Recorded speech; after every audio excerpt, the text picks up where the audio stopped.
Hello，选到第一组的朋友们，大家好。我们今天呢要一起来看一下你们一定会实现的愿望是什么哦。首先呢，我们来看一下第一组朋友你们的验证牌。好，第一张牌是这个飞马，第二张牌是这个荆棘的这个灌木丛，第三张牌是这个反射的这个水池哦。好，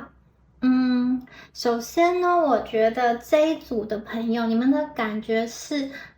有一点点的压抑哦。就是我觉得这一组朋友，你们从小心里可能就有非常非常多的情绪，然后有的时候你觉得身边的人没有办法理解你的时候，你就会进入到一个所谓的想象的世界，你可能会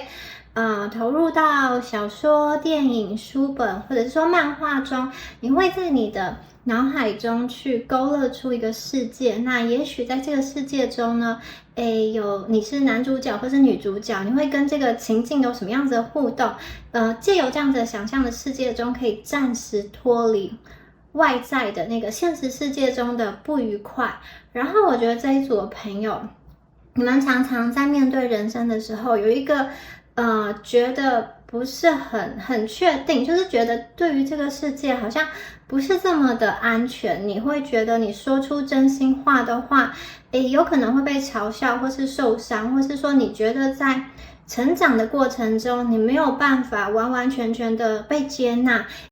因此这一组的朋友，我觉得很多时候啊，你们会过得比较压抑哦。你们可能会去讨好别人，或者说为了融入家庭、融入团体，你们会去掩藏自己真实的一个性格。也就是说，我觉得在这里面有一个迷茫的、不确定性的能量，以及最重要的是，就是有一点害怕这个世界会伤害你，因此你们试图去表现出符合周遭人喜欢的那个样子。有一些朋友，我觉得你们过去啊，就是一直以来长期在隐藏自己内心的情感，然后内心真实的情绪，然后有一点点的想要去讨好别人，而且有点讨好，有时候这个讨好是不自觉的，就是不自觉的想要去表现成父母心中的那个模样，就是你觉得自己其实是叛逆的，可是你的内心哦，又其实是又舍不得让父母难过伤心，就是某一部分的你还是想要去讨好，还是想要去顺从，在你征求这个独立自主的过程中，内心还是会有一些拉扯。那我觉得你们本质上是很善良的人，然后你们有一段时间呢，可能觉得说自己好像是在寄人篱下，就是因为财务上的一个问题，或者说因为情感上的一个问题，你们必须暂时屈就于某一个状况，这个状况不是你完全喜欢、完全接纳的，有一种無奈，有一种莫可奈何的感觉。然后这一组的朋友，我觉得你们有一种想要飞翔的感觉，这边飞马有一双翅膀带着你飞，我觉得你们心中其实是渴望自由的，你们渴望拥有这种时间空间上的一个自由。只是很多时候我觉得在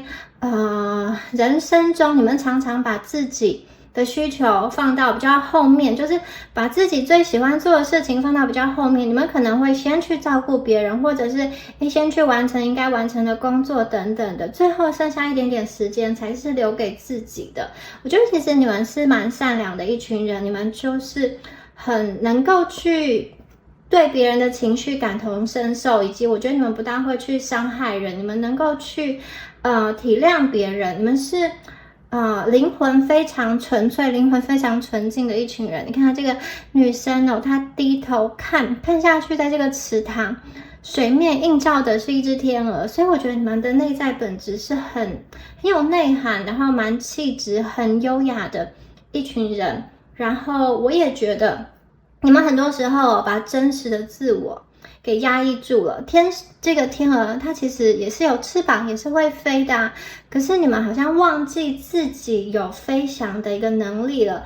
我觉得有一些朋友，你们真的可能在这个荆棘的世界中迷失了。你们的内在，我觉得其实会有很多的想法，很多的声音，可是你们都把它压抑下来，而且这个压抑，我觉得真的是压了非常非常的久，它并不是1-2年，有的朋友可能是这种10年或者是20年的一个状态，你们有很多东西是压抑住的，或是隐藏住的，以至于有些朋友，你们可能都不知道自己真实的声音是什么，都不知道自己内在小孩真实的在想什么。你会以为别人说的这个声音，别人给你的意见，或者是说你营造出现在的这个样貌，就是你们所想要的。这个是这一组朋友大致上的能量。我会觉得你们的心态上很想要自由哦，财务上的一个自由，时间上的一个自由，空间上的一个自由，以及可以自由的做选择的一个权利哦。好，很善良的第一组朋友。那如果你觉得以上的这个验证牌有符合到你们的话呢，我们就继续的往下看哦。好，我们来看一下你们的牌哦。首先呢，我们的第一张牌是这个点燃了火焰火。然后第2张牌啊是时间，第3张牌我们又是一个火山爆发的一个能量哦。好，这几张牌在说什么呢？我觉得这一组的朋友啊，属于你们的时间到了，就是你们过去可能一直都觉得自己不是比较顺遂的那个人，或者是说好运没有冲向你们，可能你们就是我觉得你们的人生有点像是交错吧，有的时候是顺利的，但有时候可能又跌了一跤，你会觉得怎么都没有一个大运把自己冲上去，冲得很高，冲得很顺。那现在这个大运呢，我觉得要来了。你看这个时间牌，它两边夹的是火的能量，我觉得你们有一个就是能量要往上火山爆发的一个运势哦。在这个运势中，我觉得很多的假象，很多的面具会被拿掉，你们可以真正的去说真话，你们可以真正的去表达自我。我觉得重点是你们在面对你们想要走的这个人生的方向跟人生的道路会越来越坚定，你们想要做什么，我觉得你们会真正的着手去做，而且会收到一个很好的一个成果。那这一组的朋友刚刚说过，你们的时间到了，我觉得你们的思维内在会有一个很大的转变，你们愿意去展现自我，你们愿意让内心的这个天鹅不单单只是湖面的倒影，你们会让它显化，你会让它飞翔哦，最后会变成这种白马座飞马的这个能量哦。因为这个天鹅它飞的其实没有很高，但是这个真的有翅膀，这个透明的翅膀的这个飞马的这个灵性动物，它飞的其实是能够超越一切的时间空间的界限的，所以这张牌能量很强大。我看到你们就是要突破了，要超越了。过去啊，有些朋友你可能觉得在人生中你是属于忍辱负重的，你是属于总是要在这个不公平的社会，为了生存，你必须要妥协。但是宇宙有给你们一个提点，有一个讯息，就是你们不是弱者。有些朋友你可能觉得你过去在退让，在委曲求全是弱者，其实不是的。这个讯息给你们，时间到了，宇宙必须要告诉你说，其实你们是强者。因为强者才能够退让，因为强者他才能够后退，强者能够卧薪尝胆，强者能够能屈能伸，最后反败为胜，最后插上一对翅膀能够飞翔。强者的心是柔软的，唯有弱者才会去，就是为了小我的自尊，然后为了一时的输赢去争、去抢、去好像去得到一个表面上虚的名跟利，但最后其实是维持不久的。所以宇宙告诉你们，你们愿意退让，这个是一个真正的强者的行为，有的时候在不对的环境中，不要一定去跟人家这种针锋相对，是因为你们要保护好你们自己内在的能量，你们不要去被这些小人所伤害。可是接下来你们会来到一个对的这个时间点哦，一切的这个火的能量将要爆发了。那我觉得这个能量啊，第一个就是这边有一个金币的感觉，就是这个火背后有一颗很大的这个金币，有看到吗？我觉得第一个讯息哦，刚刚说过，就是在思维上的转变之后啊，大家接下来要迎接的就是财富的一个能量哦。好，财富的能量场来到你们的生命中。我觉得这组的朋友，很多时候你们做事情会事半功倍，就是你们只要花比别人少1/2的努力，却可以比别人得到多1倍的成就，这是不是很棒呢？因为有的时候就是需要一个运势嘛，不然很多努力啊，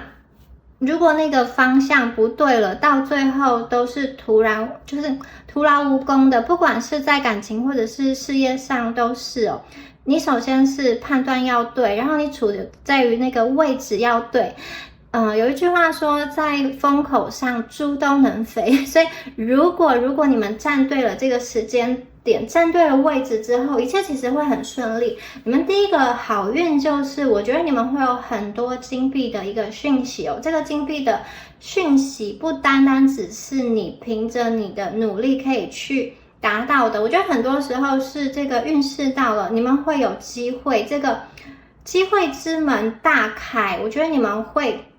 有很多超过你努力所得到的这个财富。我觉得你们在工作上会有很多的机会，你们可以完完全全去发挥你的能力，而且你又可以好像比同业站在一个更好的位置上，很多东西啊都会到位，很多的资源都会来到你身边，你们就可以很轻松的去对接，然后去杠杆这些资源，把这些资源极大化，这些资源会变成源源不绝的财富滚向你。有一些朋友，我觉得在工作上你会有很好的一个提升的一个机会。有些朋友如果是在考试的话，这边会有一个讯息是，你可能过去都是差1-2分，或者是说在准备这个考试，但是好像就是这么差一点点。我看到这个机会有点像是你很想要去的那间学校，刚好前面有人放弃了，你就被选上了。那这个学校可能是之前都很难开这个备取名额的，或者说今年呢，因为政府什么政策的调整哦，你想要去的那个就是说你想要去完成的那个事情，或是那个考试，或者你想要去某一个国家，会变得更加的容易，更加的顺遂。我觉得机会之门为你们大开，然后它是通往梦想的一条道路，我觉得很厉害。然后大家真的就是发光发热，不断往上升的能量。如果你过去常常觉得身体比较容易冷，手脚比较冷的话，这边还有请大家多多去晒太阳的能量，多多去运动，多多去晒太阳，打通你的这个气血循环的一个能量哦。好，我们接下来呢看到的这一张牌也是很厉害，你们这一张牌它也是一个火之灵哦。可是这个火的女神啊，大家有没有看到？她是穿着一袭黑色的礼服哦，然后她好像可以呼风唤雨，还有闪电哦。这张牌代表什么？好，它这张牌很厉害的一个能量，我觉得它代表的正义的实现哦，就是过去有一些朋友，你们真的在生命中被欺压、被打压哦，被别人用很不公平的方式对待，就是你明明行正道，可是这个人走偏门，或者是说他做了一些坏事哦，让你过得不是很好。那这一张牌它其实有一点点黑魔法的能量，就是如果宇宙好好的跟这个人说，或者是说好好的去引导他还是执迷不悟，他还是要去欺压你，或者说他没有对他之前做过的坏事反省的话，其实这边有一点点要让他尝到一点点苦头，要让他能够悔改，因为有时候好好说没有用，可能会需要一些制裁的一个方法，这个也是用火的能量去完成某一方面的一个正义。我觉得那个人会看到他究竟是怎么样子的伤害你，怎么样子的让你心痛，然后他会从宇宙给他的这个课程中去学习，去反省。我觉得这个人会得到他会去修炼宇宙给他的课题，他会去学习，然后我觉得他会去有的人他可能会想要去跟你道歉，或者说跟你和解，或者说做一个弥补等等。那这张牌主要的能量是，如果曾经伤害你的人，他还是持续的执迷不悟，还是没有改变他的行为的话，接下来这个火的能量会实现正义，会实现公平正义，所以有一点制裁的能量在里面。那我们接下来再看一下塔罗牌的部分首先呢，我们是7号的战车牌，好，还有我们的金币9。再看一下，这一张牌是21号的世界牌，好，把它移一下位置首先呢，我们看到的这一张战车牌一黑一白的这个马正在拉着你们往前走，然后这个人在马上很开心的这种唱歌而且他是很轻松的，一只脚跨在黑马上，一只脚跨在白马上，好像很不可能的任务，他就很轻松的站在这个马上奔驰。天空中有很多的星星在为它闪耀，我觉得你们接下来的能量就是超级的顺。好，这一组的牌我真的觉得你们非常的华丽，这个阵容很华丽，这个能量很强大那战车这张牌它对应到的是巨蟹座，它代表的是一个强大的意志力跟对胜利的一个执着，对成功的一个渴望那战车牌也代表了意志坚定，很勇敢的往前走。我觉得这个战车的能量会守护着你们，而且你们的那个战车不是普通的这种小车，它是像是法拉利，像是宾士那种超级豪华、超级顶级的车，就是载着你往前冲的感觉。然后这一张牌我觉得代表说你们的未来就是原本出现在你们面前你看本来有一些荆棘，有一些障碍，这些东西要被宇宙移除了。你本来觉得在你面前是很大的阻碍，现在就是因为你本身的力量资源都强大起来，你就可以很轻松的碾压过那些障碍跟小人。我觉得你们在学习上会进入到一种心流的状况，好像学东西都学得很快，本来觉得可能学3天的事情，现在学1天就会了，打通任督二脉的感觉，所以在学习的速度上也很快，在学习上也没有了那些障碍。重点是我觉得你们的心是非常的坚定的往前走的。好，我们接下来看到这个金币9，金星在处女座。好，金星大家知道有一个享乐的意思，这一张牌这个女生就是笑得超开心的，她把她的这个裙摆一掀就可以去接住棕榈树上掉下来的好多的金币，很轻松的样子。所以我觉得这一组朋友你们可能有那种就是金钱源源不绝的能量，你都不知道这个钱是哪里来的，就莫名其妙的就接收到这么多钱可能有人会送你们一个礼物或者说你们会中奖因为我觉得这个钱有一点像是幸运之财、中乐透，或者是说怎么样子的继承，就是各种状况，别人就是想要给你钱，就是宇宙就是想要把金钱的资源流到你的身边其实宇宙是非常非常丰富跟非常非常丰盛的，你们今天愿意去敞开，宇宙是可以给你很多种东西，用各种你想不到的形式，而且很轻松。大家有看到这几张牌大家有看到都是在笑，好开心而且闭着眼睛，然后咧嘴大笑。好，这3个人都是闭着眼睛往天上看，咧嘴大笑，所以你们的幸运、你们的好运、你们的财富，有点像是天上掉下来的。我觉得很多朋友，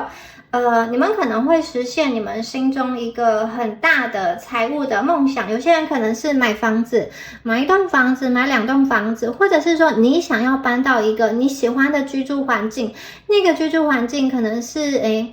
碧海蓝天嘛，或者是说是一个很清幽的环境。有些朋友，我觉得你们会把你们的家园用这些金币啊，把它装饰的非常非常的漂亮，非常非常的豪华的一个能量。那我们这边呢出现的世界牌，世界牌代表说，你们前面的这个战车，这个努力往前冲，它获得了一个完满的一个回报。而且啊，你们进入到了一个新的阶段，下一个阶段，它是一个幸福跟圆满的一个阶段。在这个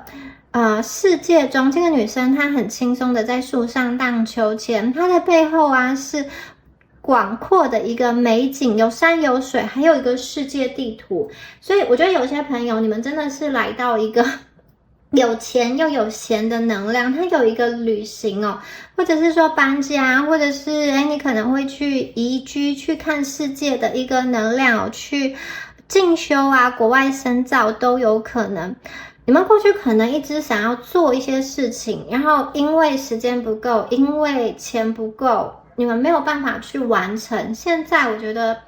时间有了，时间对了，然后金钱也来了，你们可以自由自在的去做你们想要做的事情，有这种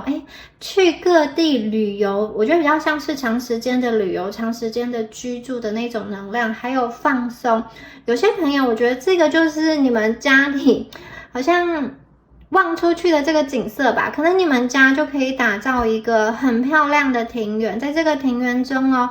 你可以弄一个这个荡秋千，没事就在那边荡啊荡，很开心。然后往外看还有小溪这种城堡的能量吗？你们有机会进入到这种，我觉得是很舒服的一个居住的环境。有些朋友你们是借由结婚因为我觉得这个要达到这个状态，不单单只是自己的这个努力，很大的程度是宇宙在背后推你一把。如果单身的朋友，我觉得很多朋友你们会已经有结婚，人生有了很大层次的改变跟跳跃。你可能因为这个人的关系，你去到不同的国家，你去旅行，或者说这个人的经济能力很好的，本身呢他的生活就不太需要为钱烦恼，他本身家族的实力就够，基本上呢他如果悠闲度日，别人不会说他是不长进啊，浪费时间啊。事实上，他就是有这样子的资本。我觉得有些朋友，你们会借由结婚，或是说借由某一个贵人运，让你也可以进入到这样子的圈层跟这样子的世界中，很厉害的一个能量。世界牌上真的是一个很欢乐的完成，你可以继续去体验生命中其他的面向就是当你的经济稳定之后，你可以开始去体验一些这种精致的事物啊，或者说旅游啊，或者说你之前一直想要学的一个身心灵等等的。因为你不再为了钱烦恼，因为你不再为了生存而担忧，你有更大的时间空间跟心理的余裕，可以去探索这个世界，以及探索你想要实现的这个梦想吧，就是很轻松，很放松。而且我觉得你们呢，在你们的世界中，你们是真正的赢家，这个是不需要跟别人比较的。有些朋友，你们的这种你会觉得生命中最好的状态有点像是不争不抢吧，就是自己在自己的世界中过得好，过得富足，那就够了，不需要跟别人去证明什么。所以我觉得这一组的朋友有一种你在自己的世界中，你自己找到了那个完美跟那种平衡的一个价值。你们在感情上啊，我觉得很多时候会有一种全新的被打开视野的感觉。有些朋友你们会跟你的伴侣一起买房子，或者是说换屋，换到一个更大的房子，也有可能是搬家，一起去一个新的地方生活，或者是说你们会有小孩，新生命的诞生，我觉得你们两个会一起做出对于关系中很重要的一个决策。那你跟对方的关系啊，彼此之间是有紧密的这种信任的连结度，你们的连结度够强，所以当你们在做这个重大决定的时候，我觉得两个人是同心协力的，它是一个新的开始。我觉得在关系中哦，两个人可以往前看，它会有一个进阶的能量，不会停滞不前。那在工作上，很多朋友，我觉得这是一个新的这个境界吧。比如说你在第一层楼的时候，你身边接触到的人是第一层楼的人跟这些资源，可是我觉得今天这个21号的世界，它要让你们看到的是你过去的努力的累积啊，即使比别人多努力一点点，都可以因为这个一点点的努力带来复利，然后再加上宇宙的这个推波助澜之后，你们往上很多阶之后，我觉得你们整个接触到的人、眼界跟环境都完全不同，完全被打开了。你会看到一个你原来站在的那个位置所看不到的新的世界，你会接触到新的人脉，或者是新的这种真正的好朋友，你会体验到一个前所未有的幸福跟快乐。那有一些朋友，我真的觉得你们过去一直在投入的事情会获得一个很大的回报，不管是在工作上的这种积累，或者说你在这种自媒体，你在自己的那种创业上的一个经营啊，它会有一个很可观的回馈流向你。那这几张牌还要提醒大家的是，我觉得你们的这个健康，特别是心理的健康，会得到一个改善。如果你们过去比较不爱笑，或者是说笑得比较压抑，没有那种打从心底的笑，或者是说情绪起伏比较大，有的时候低潮的时候就可以爆哭，然后开心的时候又很开心，我觉得你们的情绪会一个比较平稳的状态。看到这3个笑容，其实不止这3个人哦，大家有看到这2张火啊，他们的脸也都是好像往上看的，有没有？我觉得你们就是有一点要对宇宙张开双手，你看张开双手说谢谢你，好，谢谢你给我这么多的幸运、好运跟财富，我会好好的去接收，我会好好的去享受，我不会去乱挥霍，我会去珍惜。我觉得你们会有这样子的福报，前提是因为你们是一个很善良的人，所以你们过去的那些委屈啊，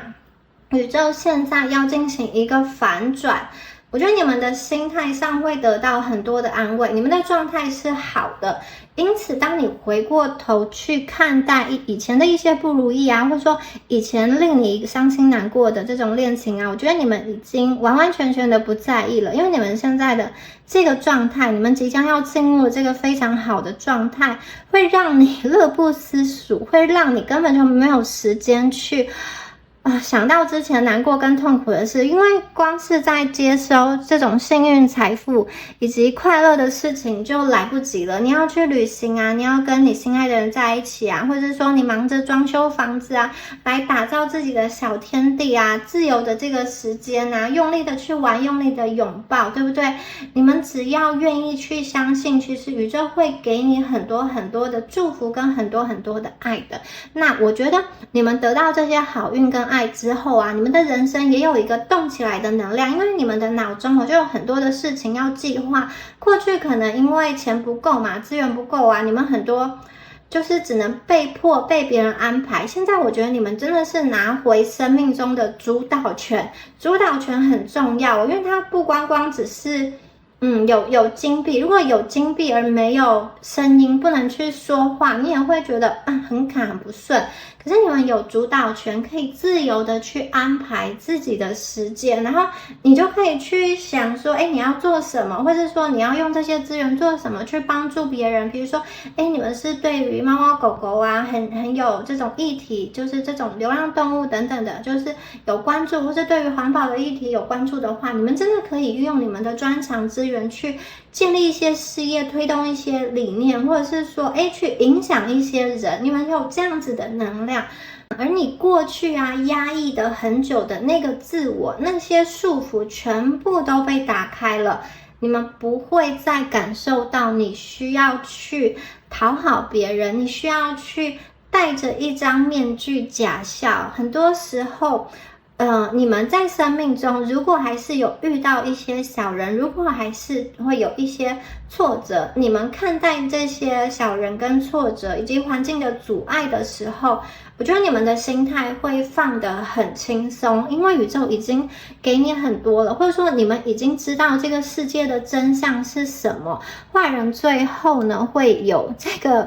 正义的女神来临，她会实现正义的。所以你们有的时候去明白宇宙背后运行的道理之后，你们对于眼前的这些小小阻碍，我觉得你能够去放松，你不会去跟人家要争一时的输赢，因为你们有的是一个长线的思维。过去的痛苦已经结束了，你们接下来就是一个大解放的时期，你们会跟很多这种权威的能量，你们会跟很多贵人的能量做连结哦，你们会有一个很大的机运，这个机运会帮你实现你一直以来想很久，真的是想了可能好几年，计划了好几年以上的梦想。你可能每一次跟这种宇宙许愿，或者说每一次去拜拜，每一次去祷告，跟你的神明求的时候，你都去想的这个心愿哦，它真的会被实现。好，我们接下来再看到下面的牌哦，苹果、镜子，还有这个创造的宝盒。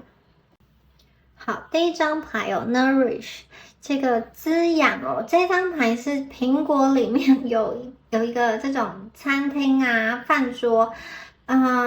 第一个是我觉得你们真的会居住在一个我觉得是很不错的一个环境，很舒适、很优雅，然后有一点典雅放松的这种气质的那个环境哦，你们的居住地一定会焕然一新，因为要有好的居住品质，你的心灵才能够被滋养。那这张牌在说什么呢？我觉得你们会体验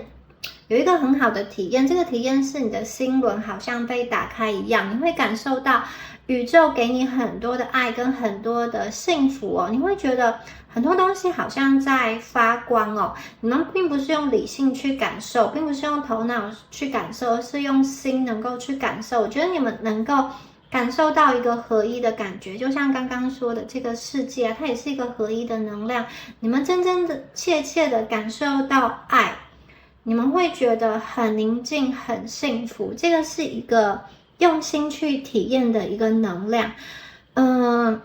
很多时候你们经历了风雨，在风雨中归来，我觉得有一些朋友你们会达到灵魂的一个觉醒，你们会看见属于自己的彩虹跟自己身上的一个光芒。当你们达到物质世界的一个稳定，你们拥有自己想要的房子，或者是说更大更舒服的一个居住环境之后，我觉得你们会转而向内去看见一些事情，你的灵性上会开启，会去觉醒。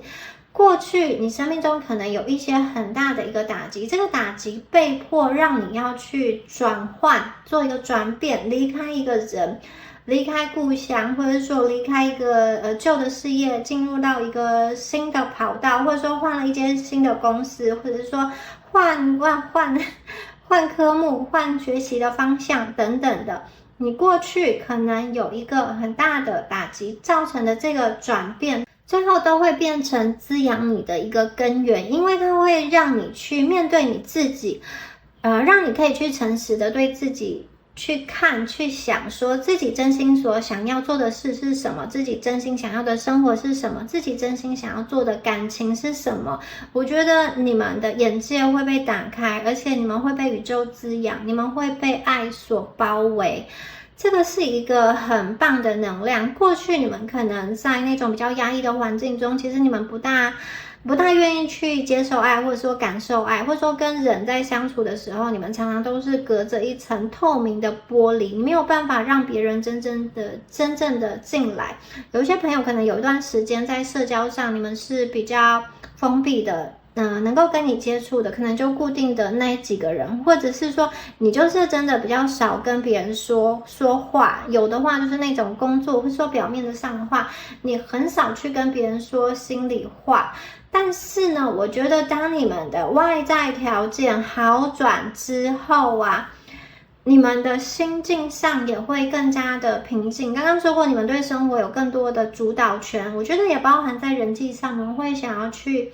接触一些人，你们可能会想要去联络一些以前没有联络的朋友等等的，你会有一点重温友情，或者是说这种团聚的能量。因为这一张牌里面呢，好像是有2张椅子嘛，然后2个人一起在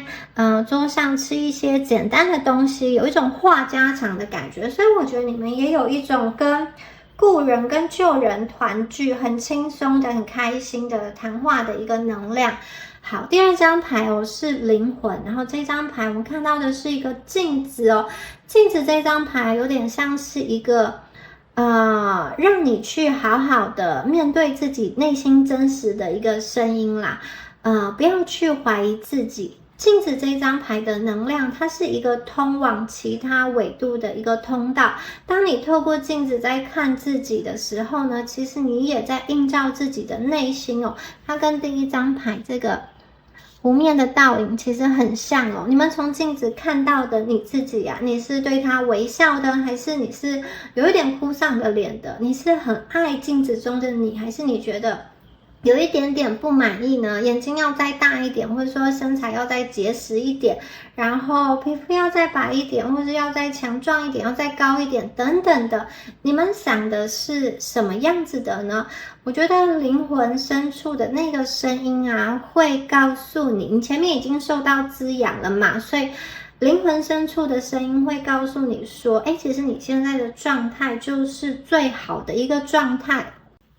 你们可以开始看着镜子里的自己微笑，我觉得你们能够去爱自己，能够去接纳自己，甚至是爱自己从前觉得是缺点的地方。比如说你觉得你脾气不好，或者说你觉得你在人际上就是相处起来不是这么顺手，就是有压力，你不知道怎么跟人家相处，你觉得这是你的一个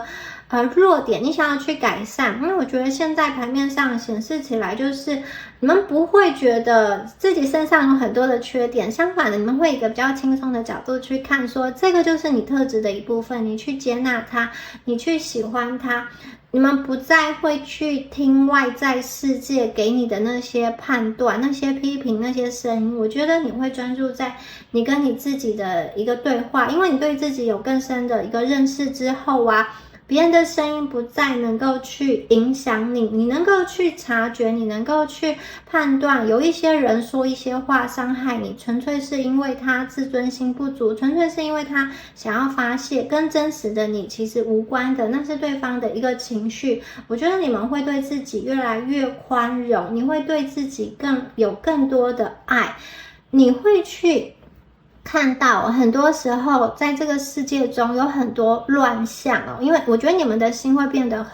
很纯净、很纯洁，你会去看到很多时候这个世界的那一些乱象啊、吵架啊等等的，其实是因为很多人他的自信不足嘛，他想要去取得一个优越感，而你们因为内在够坚定、够强大，我觉得你们其实可以去用爱去包容，去和解。首先是跟自己和解，我觉得你们爱自己之后啊，能够用一个比较包容的角度去看待对方。然后这边还有一个能量，我觉得很多时候啊，是你们能够去跟过去一个对你来说是很重要的人，可是他可能伤害了你，我觉得你们有一个宽恕跟接纳的一个能量很多时候你们会跳脱出原本的那个情境去看，你不会把自己在那个剧情中，就是你好像从一个上帝的视角来看待当初你们发生的事情，然后你会去明白说，其实过去对方有他的一个无能为力的部分，过去对方有他的一个限制，所以当下他做的那些事情，也许是在他的这个判断力之下所能够做出的最好的选择，因为他就是没有能力，他最多也只能达到那样。很多朋友，我觉得你会跟原生家庭中可能曾经给你带来创伤的人，你会去宽容，你会去和解。你会去用一些方法切断那些曾经让你觉得很难受的一个情绪。就是我觉得你在跟对方连接的时候，你可能不再会感受到焦虑不安以及想要逃或是窒息的感觉。相反的，我觉得你可以一个比较平稳跟和平的状态去跟对方连接。一方面是因为你对自己已经设下了一个健康的界限，另外一方面你也可能去理解当时对方的一个限制，那可能就是他的一个极限了。好，接下来这张牌很有意思哦，是一个创造。好，这张牌它其实像是一个打开来的宝盒，但它也像是一个房子，然后这个房子它是有这种台阶上去，这个大门是很像城堡的大门，前面还是有红毯的。所以我觉得这一组的朋友，我觉得你们会不会有一个好厉害的一个家，这个家是像城堡一样的家，前面还会铺红毯，然后空间很大，然后这边还有一种比较欧式的这种灯哦。好，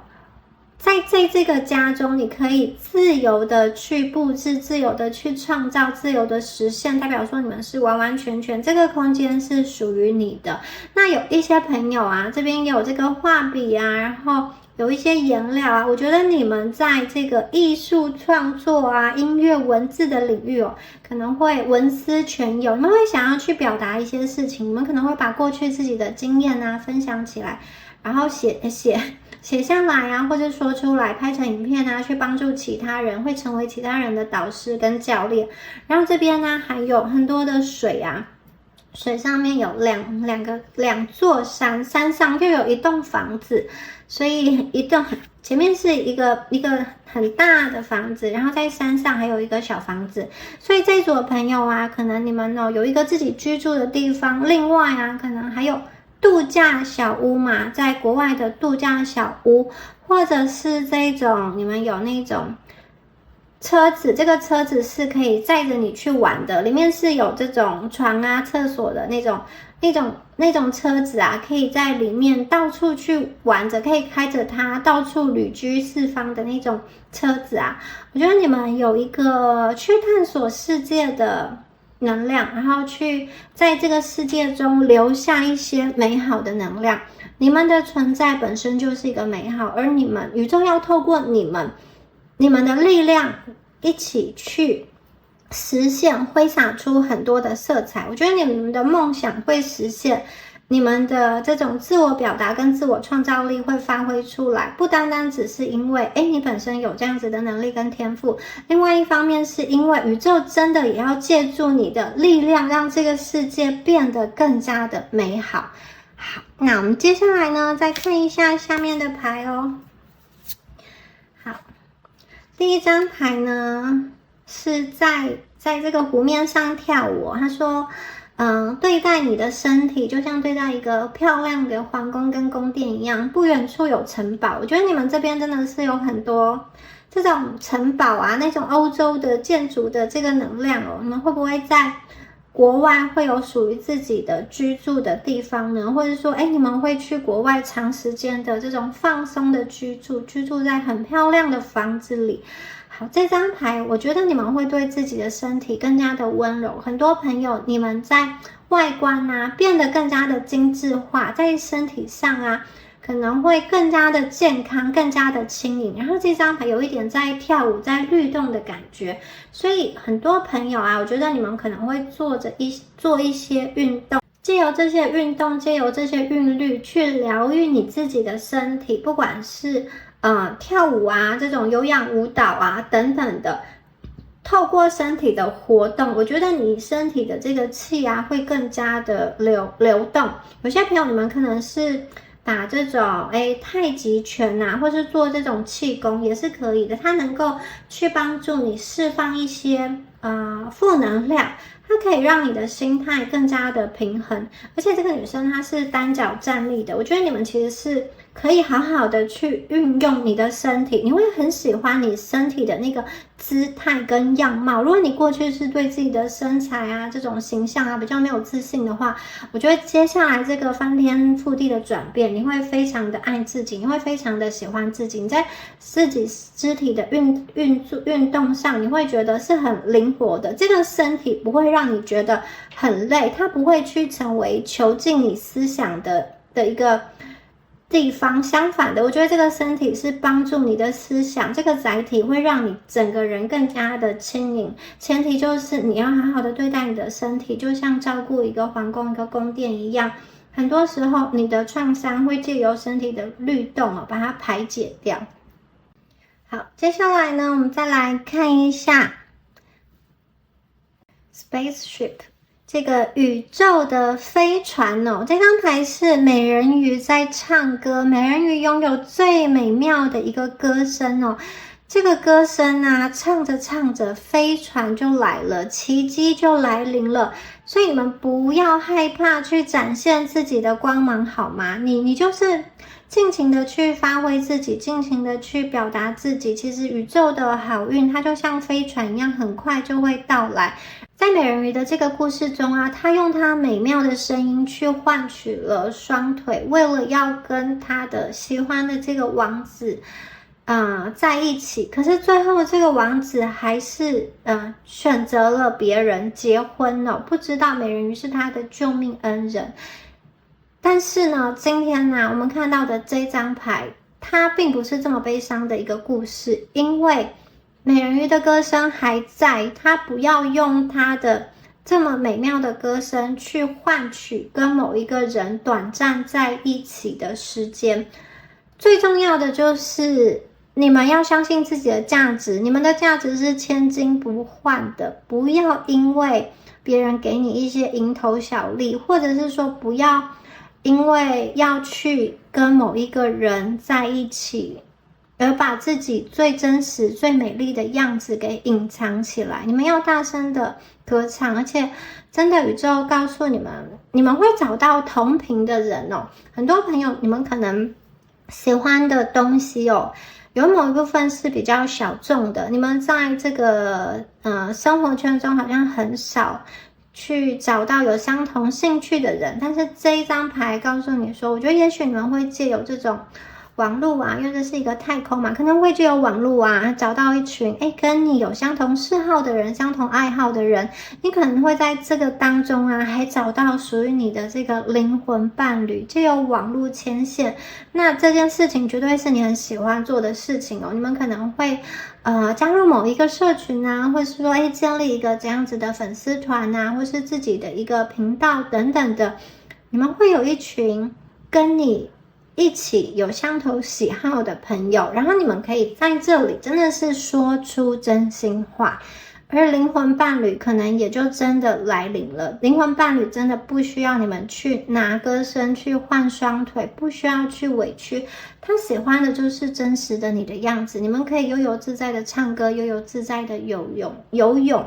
所以大家要相信，不要害怕去让自己的光芒闪耀出来。飞船，宇宙的飞船载着好运要来找你们。好，接下来呢，最后的这一张牌 Mirror 壁画然后这一张牌啊，一样也是一个家的印象首先就是在自己的家中跟自己可爱的小宠物一起玩，然后他在他的家里啊画了一个壁画，这个壁画是城堡，城堡旁边呢有非常多漂亮的花花草草，他还画了这个鲜红色的花朵。我觉得这组朋友你们真的是不是非常想要自己的一个房子，完完全全自己拥有产权的那个房子或者说你们现在已经有了房子，但是你还想要，就是你们可能向往的是一个家，有的人真的是实体的这个房子，有的人是你希望这个家里面有你所爱的人，你们可能一直在寻找的就是我想要一个家，我想要幸福，在这个家里有可能陪伴我的很可爱的这个猫咪啊、狗狗啊，我的宠物，还有我的家人。那我看到的是这个房子除了现在居住的房子之外啊，可能还有第二栋房子，因为这边呢真的有城堡，2个城堡的讯息哦。然后前面这里这张牌也是哦，都是出现了2个房子、2个住所的这种意象哦。可能是你自己有一栋房子，你的伴侣也有一栋房子，或者是说真的你们的财运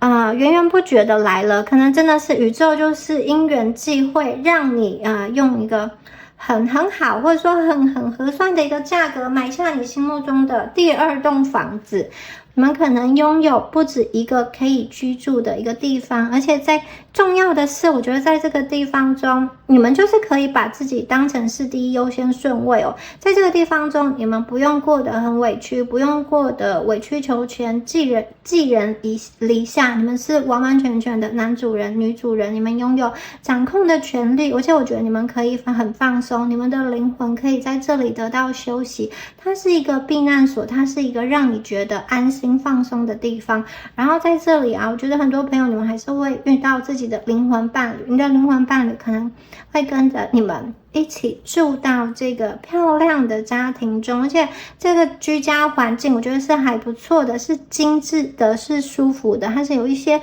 装饰的。这个是你们未来一定会显化出来的样貌，所以我觉得这一组的朋友，你们一定会有属于自己的家。这一组牌的这个讯息非常的强烈哦，还有这个黑魔法的能量，我也觉得有很厉害，因为我第一次抽到这张牌。过去如果真的有人打压你的话，真的这个火之女神啊，要带着她的火的这个力量来为你们伸冤跟复仇哦。我觉得这一组牌再一次说，我觉得金钱方面的能量也有了，还有灵魂伴侣的能量也有了，最重要就是你们可以很安心很自在的做自己，还有很多这种探索跟旅游的能量，我觉得非常非常的棒。好，那这是第一组朋友你们今天的一个讯息。如果你觉得今天这个能量有对应到你的话，欢迎在下方留言领取好运，领取第一组的好运能量。那我们下次影片见咯，拜拜。Hello， 选到第2组的朋友们大家好。那我们今天呢要一起来看一下你们有什么样子的愿望即将实现哦。好，那首先呢我们来看一下你们的验证牌哦。Our shadows are beautiful。好，还有几张 stories， 还有 lesson。 好，来看一下你们的3张验证牌。首先呢，我觉得这一组的朋友啊，你们目前的状况哦，有点像是你们想要好好的对自己，就是我觉得你们有一点像是现在此时此刻，你希望让生活可以过得舒服跟舒心一点。有些朋友你们会专注在跟自我的对话中，回归自我的一个生命故事，同时啊，有一点像是在整理爬梳自己的过往一样。也就是说，我觉得你们现在的状态啊，有一点往内求，往内看哦。那我觉得你们在目前的这个情形啊，在感情上哦，可能是属于一个你不会刻意去追求什么，而是你想要先专注在自己的内心，去明白说自己真的想要什么。那是因为我觉得过去啊，有一些朋友，你们曾经在感情中，或者说在工作中，你努力了很多，你付出了很多，好，那你现在觉得你该做的都做了，你们有一点像是好静下来等待结果，或是接受结果等等的。我觉得这一组的朋友，你们有的时候会回想到过去的一些片刻，过去的一些时段，可能在之前的某一个时刻你曾经有过很好的、很辉煌的一个经历，或者是说，你当时处的这个工作环境啊，这个同事啊，或者说工作的内容等等的是你喜欢的，或者是你们曾经好在一段关系中，你跟这个人的关系很紧密，连带的也会影响到你的生活，连带的影响到你的经济的状况。你有的时候会去回顾过往的一些情形，然后有的时候会有一点点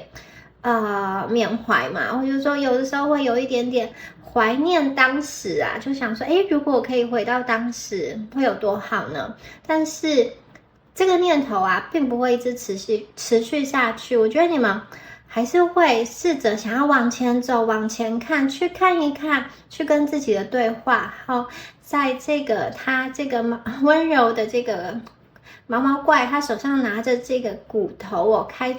的头上开出了一朵花。所以我觉得这一组的朋友，很多时候你们是美而不自知的，就是你们非常的迷人，你们非常的有层次，然后你们现在终于静下来，有一些时间去理解、去了解说，你自己究竟有多美，然后允许你自己去盘点你过往的一些努力跟资源，更加的深刻的去了解自己，休息啊，沉淀啊，好好的重新思考，重新和自己对话。而且我觉得很重要的是，我觉得你们愿意稍微停下来了，就是你愿意停下来放过自己。你们可能过往一直以来都不停的在赶路，不停的在往前走，然后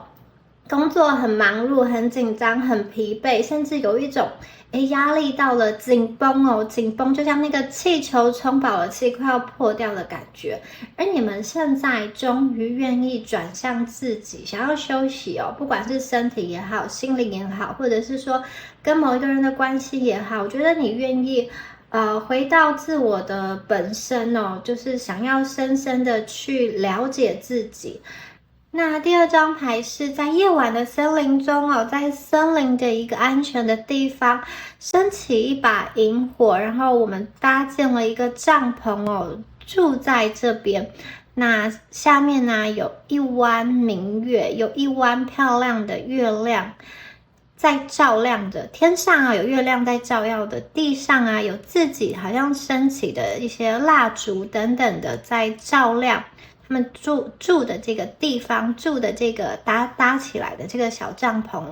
我觉得这一组的朋友你们本身是非常有灵性、非常有直觉天赋的。这一组的朋友，你们很适合从事一些艺术创造表达等等的一个工作，不管是文字艺术、图像，我觉得你们是有天赋的。而且我觉得你们的这种情绪也是蛮敏感的。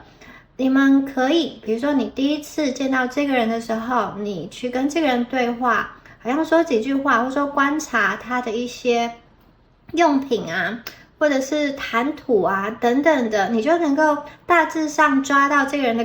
特质跟个性，或者是说你都没有跟他说话，就是远远的观察这个人你就会对这个人有一些直觉性的一个了解，不是透过头脑跟理性分析可以来的。然后我觉得这组的朋友，你们有的时候常常会感受到一种内心的一个召唤，这个召唤有可能就是好像突然的被雷打到一样，就是咚一样，有一个讯息传递到你的心中你的灵魂在跟你说话。或者是有一些朋友，你们会借由那种梦境就是很真实的一个梦境中去得到一些讯息，所以你们可能在晚上的时候常常会做梦。那我觉得你们其实是一个很渴望找到真实的自我的一群人你们过去可能一直有一个梦想，一直在你心头萦绕，一直有一个你想要去完成的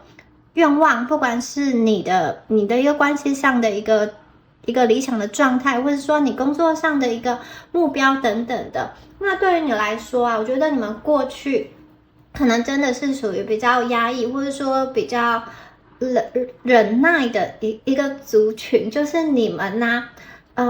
有一点像是别人看你好像一切都很好，但是他们不知道你的这个好其实后面你们是有点像是咬牙在撑住的。你让别人看到的只是你的好的那一面，可是呢背后你真的做了很多的努力，那有些朋友，你们真的努力到现在，人生啊也有一些的积累，可能别人都觉得，哎，你现在这个状态还不错，可是你自己知道，你内心有时候会有一些些的空虚。然后这一组的朋友，我觉得你们是属于那一种比较喜欢。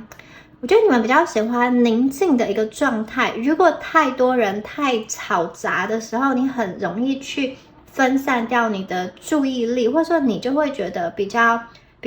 焦虑，没有办法专心思考。那你们不大适合，就是那一种很有压力，或者是说很恶性竞争的一个职场环境。如果你们，就是刚好处在这样子的环境中，我觉得你们会比较辛苦，你可能会逼自己去面对，你可能也能够做得很好，可是真的就是要精疲力尽的去做这样子的事情哦。你们看起来比较适合自由的发挥，就是你可以握有很大的一个自由度，包含完成这件工作的方式、那个细节以及时间的掌握度，如果都给你们自由的安排，我觉得你们其实是可以表现得很好的。那你们这一组啊，还有的时候我觉得你们比较，因为这个是帐篷，有点被盖住的感觉，看不清楚里面的人真实的样貌。我觉得你们有的时候会有一个对人的一个防备心哦。那有的时候啊，你们会好像不好意思去接收别人给你的一些东西，就是如果别人有给你一个称赞，或是送你一些东西，你好像觉得你必须要回馈给对方，不然你心里会觉得不舒服。有的时候别人去称赞你，你们会有一点点像是冒牌者症候群，就觉得说他这样称赞我，其实是因为社交的关系啦，他不是真的这样想，或者是说别人看到你是100分的美丽，但是你却觉得自己只有70分，你只愿意收下其中的70分。所以这就是我一开始说的，我觉得你们有一点点美而不自知的感觉。但是现在就是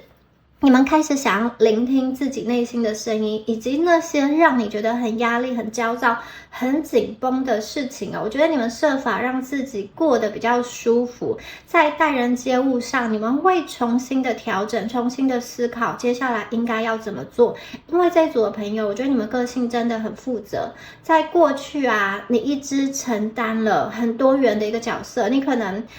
同时是一个好员工，然后一个好的学生，然后在家庭中可能是一个好妈妈，或是一个好妻子，或者说你是一个好员工，又是一个好情人，或是又是一个好儿子、好女儿等等的。就是我觉得你们的角色很多元啦。那现在你们真的是走了很长一段路，到这个森林的最深处，好，终于可以静下来，好好的想一想，然后还原到你一个人的自在。其实过去啊，我觉得这一组的朋友，你们的选择一直在呈现出你自己的心是怎么想的。现在这个时刻，我看到你们想要好好的去面对你们的心哦。而且你们这一组很特别的是，我觉得你们不大会被标准答案绑住，就是你们会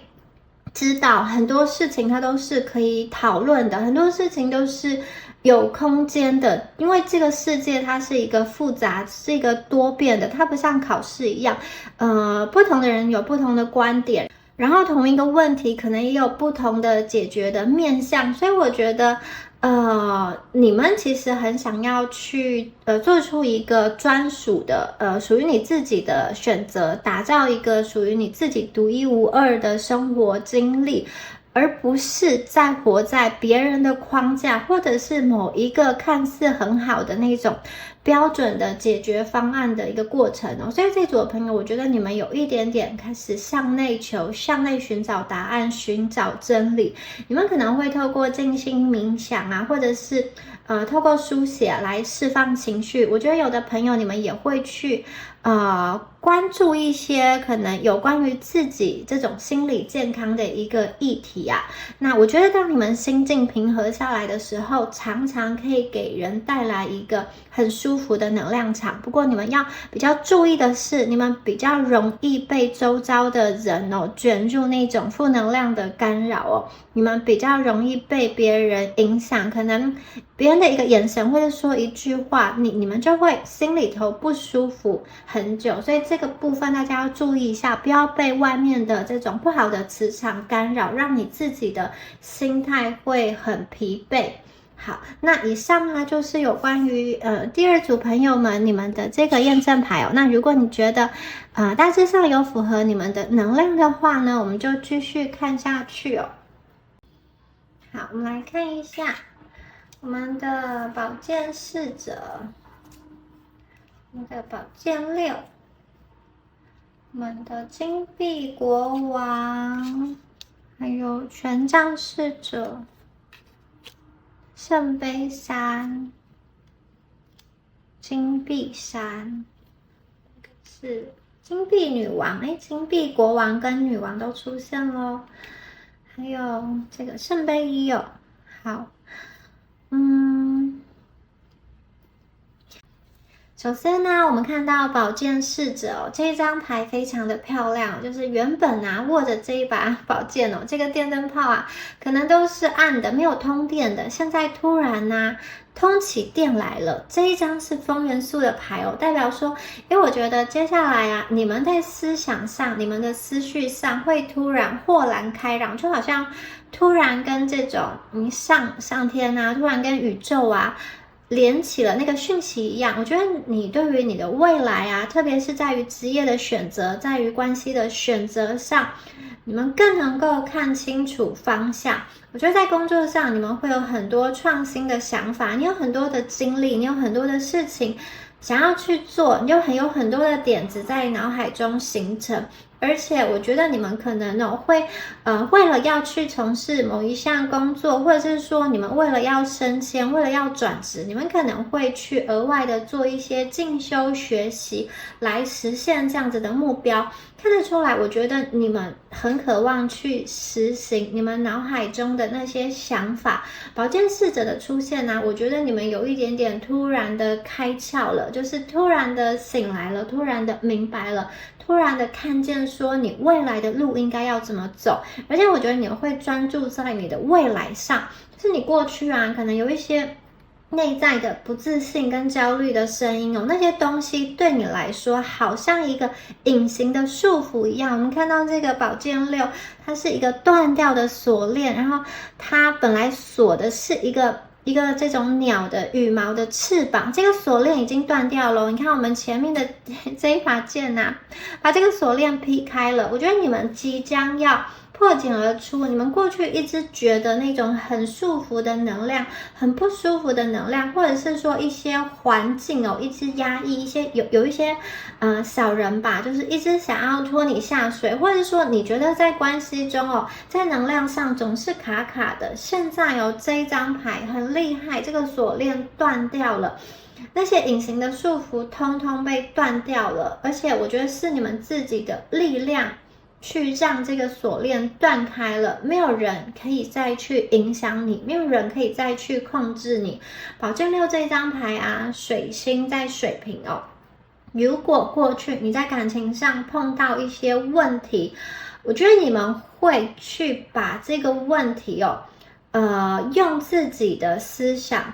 用自己的方式把它解决掉。而且这个解决我觉得它是一个很迅速的处理掉的一个过程。过去有一些你不愿意面对的事情我觉得你们现在愿意鼓起勇气去正视这件事情。不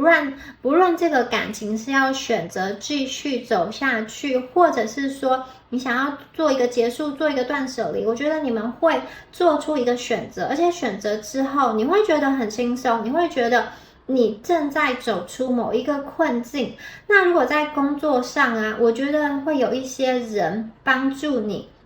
好，如果你要自己成立工作室你需要一些资源，或者是说你需要一些方法，会有人去提点你。在这个提点的时机，就是这个贵人出现的时机，可能是你们就是自己拿着这把剑，朝着解决的路途迈进的过程中，我觉得宇宙会派贵人，宇宙会来派天使来帮助你，你们会得到一些外力的援助，所以呢，你本来觉得很困难的、不可能去解开的这种很牢固的这种金色的锁链，既然可以断开，所以我觉得你们会有一个重大的突破，你们会经过盘点。经过重整之后啊，我觉得在工作上，或者说在心态上，在关系上，会有一个很大的突破跟很大的进步。这一张牌就是一个排除困难、排除问题、解决问题的一个牌。我觉得你们会变得很顺畅，过去那种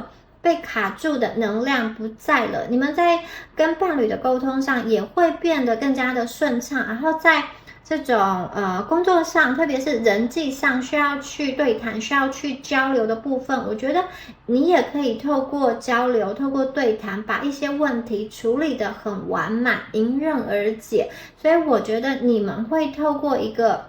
很好的学习的方式去处理，可能你过去都是讲话就是有某一个特定的模式，然后你一直用这样子的模式在跟你的工作伙伴，或者是说在跟你的情侣沟通，我觉得你们会突然的好像明白说我要怎么跟这个人沟通，怎么去跟这个人协商，才能够取得最后我想要的结果，而不是我当下说出来我开心，可是最后并没有达到我要的结果。所以我觉得你们就是好像开挂了一样，这个锁链断掉了之后，很多事情就会水到渠成。好，接下来我们看到的是金币国王。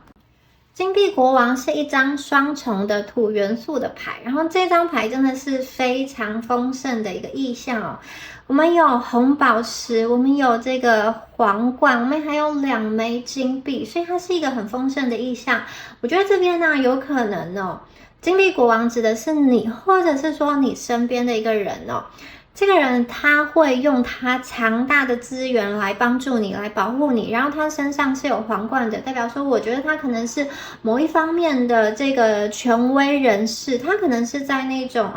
很厉害的学校，或者说他在那个领域是达成某一个顶尖上的成就，大家都会想要请教他，大家都想要跟他合作，或者是说他是你公司的一个前辈然后这个人他很有才能，很有天赋，他来到你的生命中，他想要帮助你，然后有2枚金币嘛，你1枚他1枚，2个人都可以变得更好，共创双赢的一个局面。那我觉得这个金币国王他之所以要帮你，他也不是平白无故的帮你，是因为你们前面做的这些努力，以及你们本来的这些天赋的才能他看见了，然后他觉得他想要推你一把，有点像是天助自助吧。他看见你为了某一个过程，你看见你们为了某一件事情尽心尽力，以及他看见你们本身的一个天赋，看见你们本身的一个才华，所以他想要去帮助你们。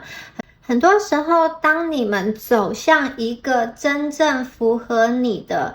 天职的一个道路真正符合你灵魂声音的那个道路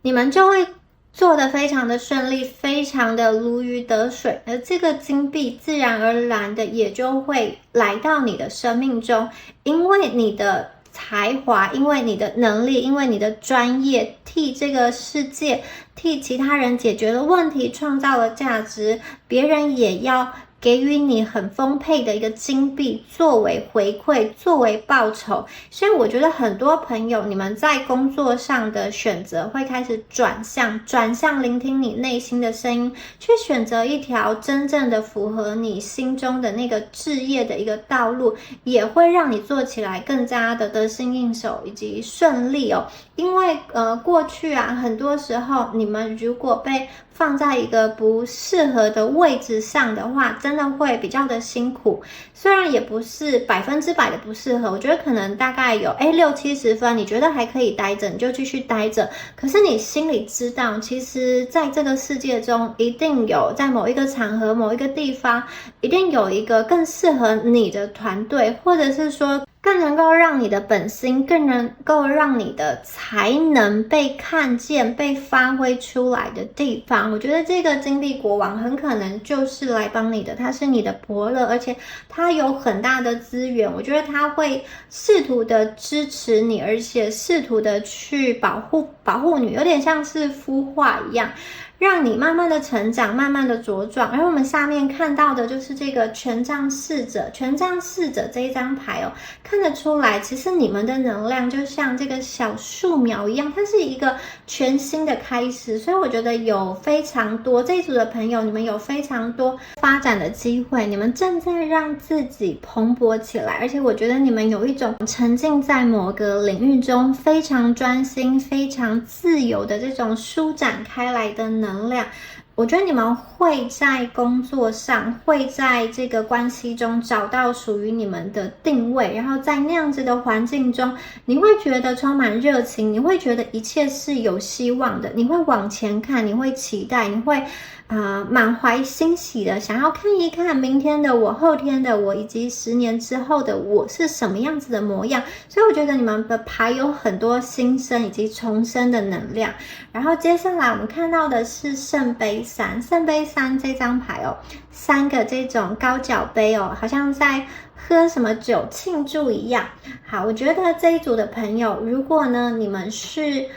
单身的朋友，你过去可能就是独行侠很久了一段时间，或者是说当单身贵族很久一段时间哦，也许你们现在会开始想说啊，我也想要进入到一段关系啦，我也想要说身边有个人陪。那这一张牌啊，我觉得会有人哦跟你去谈一场浪漫的一个恋爱。这张牌有很多共享真心话的一个讯息哦，就是当你心情烦闷的时候啊，我觉得会有人陪你一起聊聊天，或者说跟你一起在这种美丽的花园中散散步，或者说跟你一起去吃一顿很丰盛、很精致的那种晚餐等等的。这边有一点让你放松下来，让你轻松下来，然后可以勇敢的表达自己的一个能量哦。然后有些朋友，我觉得你们会来到一个这种团队，可能是学习的团队、工作的团队，或者是说某一个这种共同兴趣的、共同理念的一个团队。在这个团队中你很开心，因为大家的这种思想观念都是相同的，三观相同，所以很多时候啊，就是你有的经验他也有，然后你们不用太多解释就可以达成一个默契哦。你们可能会找到一个这样子的团队去融入、去加入，然后可以去释放自己好像一直以来没有办法说出口的声音，以及释放一些内在的一个情绪哦。我觉得你们的能量上会有一个翻转并且提升的能量，在人际关系中其实是充满了这种和谐啊、相知相惜、互相包容的能量。它可能是朋友，也可能是一个情人。我觉得你们会收到这样子真心诚意的一个关怀，特别是在精神层面中，你会觉得很舒服，你被理解了，你的精神层面是安定的，是富足的，是丰盛的，你会觉得非常的这个喜悦。我觉得你的内在也会重归一个平衡，因为过去这一组的朋友，你们真的因为比较紧张跟焦虑，或者是说被外界能量的一些干扰，有一个失衡。现在我觉得你们会重回一个平衡，因为它是一个3嘛，三角形，它是一个稳定的一个能量。而我们接下来出现的也是3哦，我们出现的是金币3，金币3火星在摩羯，它也有一点这种共同搭配、共同努力达到一个成就的一个讯息哦。所以延续着这个圣杯3到金币3，我会觉得你们会有一种能量是说你们可能会跟失散已久，或者说没有联络已久的这种老同学，或者说曾经很好的一个朋友重聚，或者说亲人重聚。这个重聚呢，是为了要庆祝某些事情，可能是庆祝你们一个工作上很大的成就，或者是说考试通过了，或者是说结婚了，这样子分享这样子的喜悦，也有可能是你的生日啊，或者是说你的婚礼啊，或者说其他那种很快乐的一个场合等等的。然后还有的朋友，我是看到你们会跟一些以前学校的老同学老朋友，或者是说职场中的一些同事啊，你们会再次取得联系。可能过去你们在工作上在学校蛮好的，可是后来大家各奔东西，断联了一段时间，现在有一点重新的联络上。那有一些朋友，少部分的朋友，我觉得你们这边有跟一个旧人联络上的讯息。这个旧人呢，可能过去或者说一直以来多年以来跟你有一个特殊的连结哦，我觉得比较像是感情上的一个连结。然后你们这边有重聚的能量，重聚的时候，我觉得你们会惊讶于彼此的一个转变哦，原来在两个人没有相见的这段过程中，两个人都有这么大的一个内在的翻转跟提升，以及外在上物质的一个丰盛。我觉得你们两个有一个共同的，好像举杯庆祝话当年的一个能量哦。然后我们看到这个金币三哦，如果说你们现在有伴侣的话，我觉得它有一种意涵是你们两个可以共同的去搭配，然后共同的去往上一层楼，就是互相的奋斗，在原来的基础上更上一层楼，是可以变成事业的伙伴。这个是给那种已经关系稳定跟这种已经你们彼此很信任对方的这种关系模式的一个朋友。我觉得你们如果心中有想要一起创业的念头哦，是可以去试试看的。那另外我觉得你们看起来会达到你们生命中的里程碑哦，不管是哪一种里程碑。这边有一个就是很像毕业证书、考试证书的通过了某一种资格等等的，然后得到某一种勋章啊、赞赏的感觉。然后还有锤子，还有一个这个不知道是什么样子的工具，但是它就是只在不同的行业、不同的面上取得的这个成就哦。我觉得你们会把握住你的优势。比如说如果你们还是在学校学习的朋友，你们有某一科特别的突出，你们可能会用你的这个突出的学科去争取一些机会，去申请一些学校，或者是说利用这个特别突出的学科去找一个很好的职业。然后如果你们已经毕业了，在工作上的话，我觉得就像刚刚说的，你们就会回归于本心，找到你的一个这种天职，找到一个你的天命所在。还有你们本身可能是属于那种比较直觉力的人，你们本身是属于那一种也不是说不能做逻辑跟理性的思考，我觉得你们是可以的，只是你们更有一些就是更能够在那些好像感性层面的那个工作去发挥。看起来你们会达到你们生命中的里程碑，不管是哪一种里程碑。那这边看起来有一个很像是毕业证书啊，或者说资格证书啊等等的一个证明的文件，然后还有这个锤子哦。那我觉得这一组的朋友你们真的是凭实力去获取了某一个更高的资格以及更高的成就。我觉得你们可能会开始就是真的前面就说你们已经开始行动起来。这个行动起来了，包含我觉得有些朋友你们可能会在生命中去探索哪一个领域，或者说哪一个职位是更适合你的。就算是在同一个行业也好，它也很有可以细分成不同的组别、不同的项目，做起来的东西也是有差。或者说在一个大公司的体系下，它有不同的一个面向，对内的、对外的、业务的、行政的，或是工厂端、研发端，或者是说有一些是需要外派的等等的。就是我觉得你们会更细致的，它不单单只是一个领域的一个选择，我觉得你们会更细致的划分在这个领域你想要扮演什么样子的角色跟什么样子的位置。而且我觉得在这样子摸索的过程中，你们会看到属于你们的一个成果。我觉得你们会获得别人的一个认可，会有人想要跟你合作。就像我前面说的这个金币国王哦，他可能是带着一个很好的一个合约来找你，或者说带着一个很好的合作条件想要跟你合作。因为他看见你们的一个专业，因为他很需要借助你们的一个专长来壮大他原本的一个事业，或者是说他很相信你，他授权给你很多的资源，让你自由的去发挥。所以我觉得这一组的朋友啊，我看见你们真的会有一个对未来很期盼的一个能量哦，从过去一个比较紧绷的一个状态啊，接下来即将要跳跃了，而且这个跳跃的速度是很快的，因为你们的方向对了，因为你们知道该怎么做了，同时你们也会带来稳定的这种金钱的收获。这个金钱的收获不单单只是图温饱而已，它还可以让你去玩，有点像是我们度假的感觉嘛，好多的花朵，然后还有很多的一个装饰，这张牌非常的漂亮。我们的这个金币哦是可以去撒的，我们的金币有多出来可以去旅游，我们可以去买一些你觉得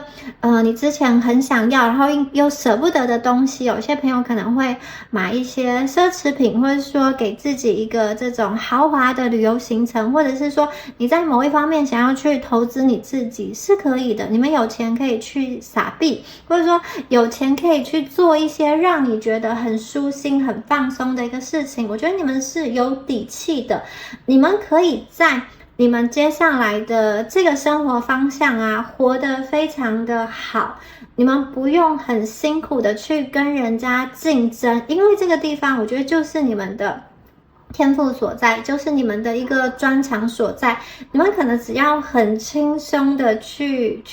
动动你的手指头，你就可以有很大的一个回报。应该说你们也是很开心投入到这件事情，所以你觉得做这件事情的时候，它不是累的，不是辛苦的，很像是在玩哦。你们不会觉得在心情上有很大的一个消耗，因为有时候做你不开心的事情哦，它就算很简单，你可以做，可是你的心情就是觉得很闷，很被束缚。那我觉得你们接下来是一个虽然会有一点忙，可是心情是开心的，然后你们也能够在做这件事情的时候看得到自己的价值。我觉得很多人会很需要你，很需要你们的这些产出的一个结果，产出的一个产品，或者说产出的一个能量，这些东西真的可以帮助到人。你可以看见你做的事情在这个世界上所发挥的影响力，而且我觉得金币就是最好的一个回馈跟回报。你看见很多人愿意捧着金币来找你，我觉得大家真的要去相信这件事情。如果你们是在那种上班族，然后在某一个特定的职场的框架中，我觉得你们也有一点往上升的能量，就像是这个权杖侍者这一张牌哦，就是慢慢的这个树会越长越高，长出的枝芽越来越多，会越来越繁茂，所以我觉得你们就是可以顺流而上，顺着这个方向去达到你想要去的位置。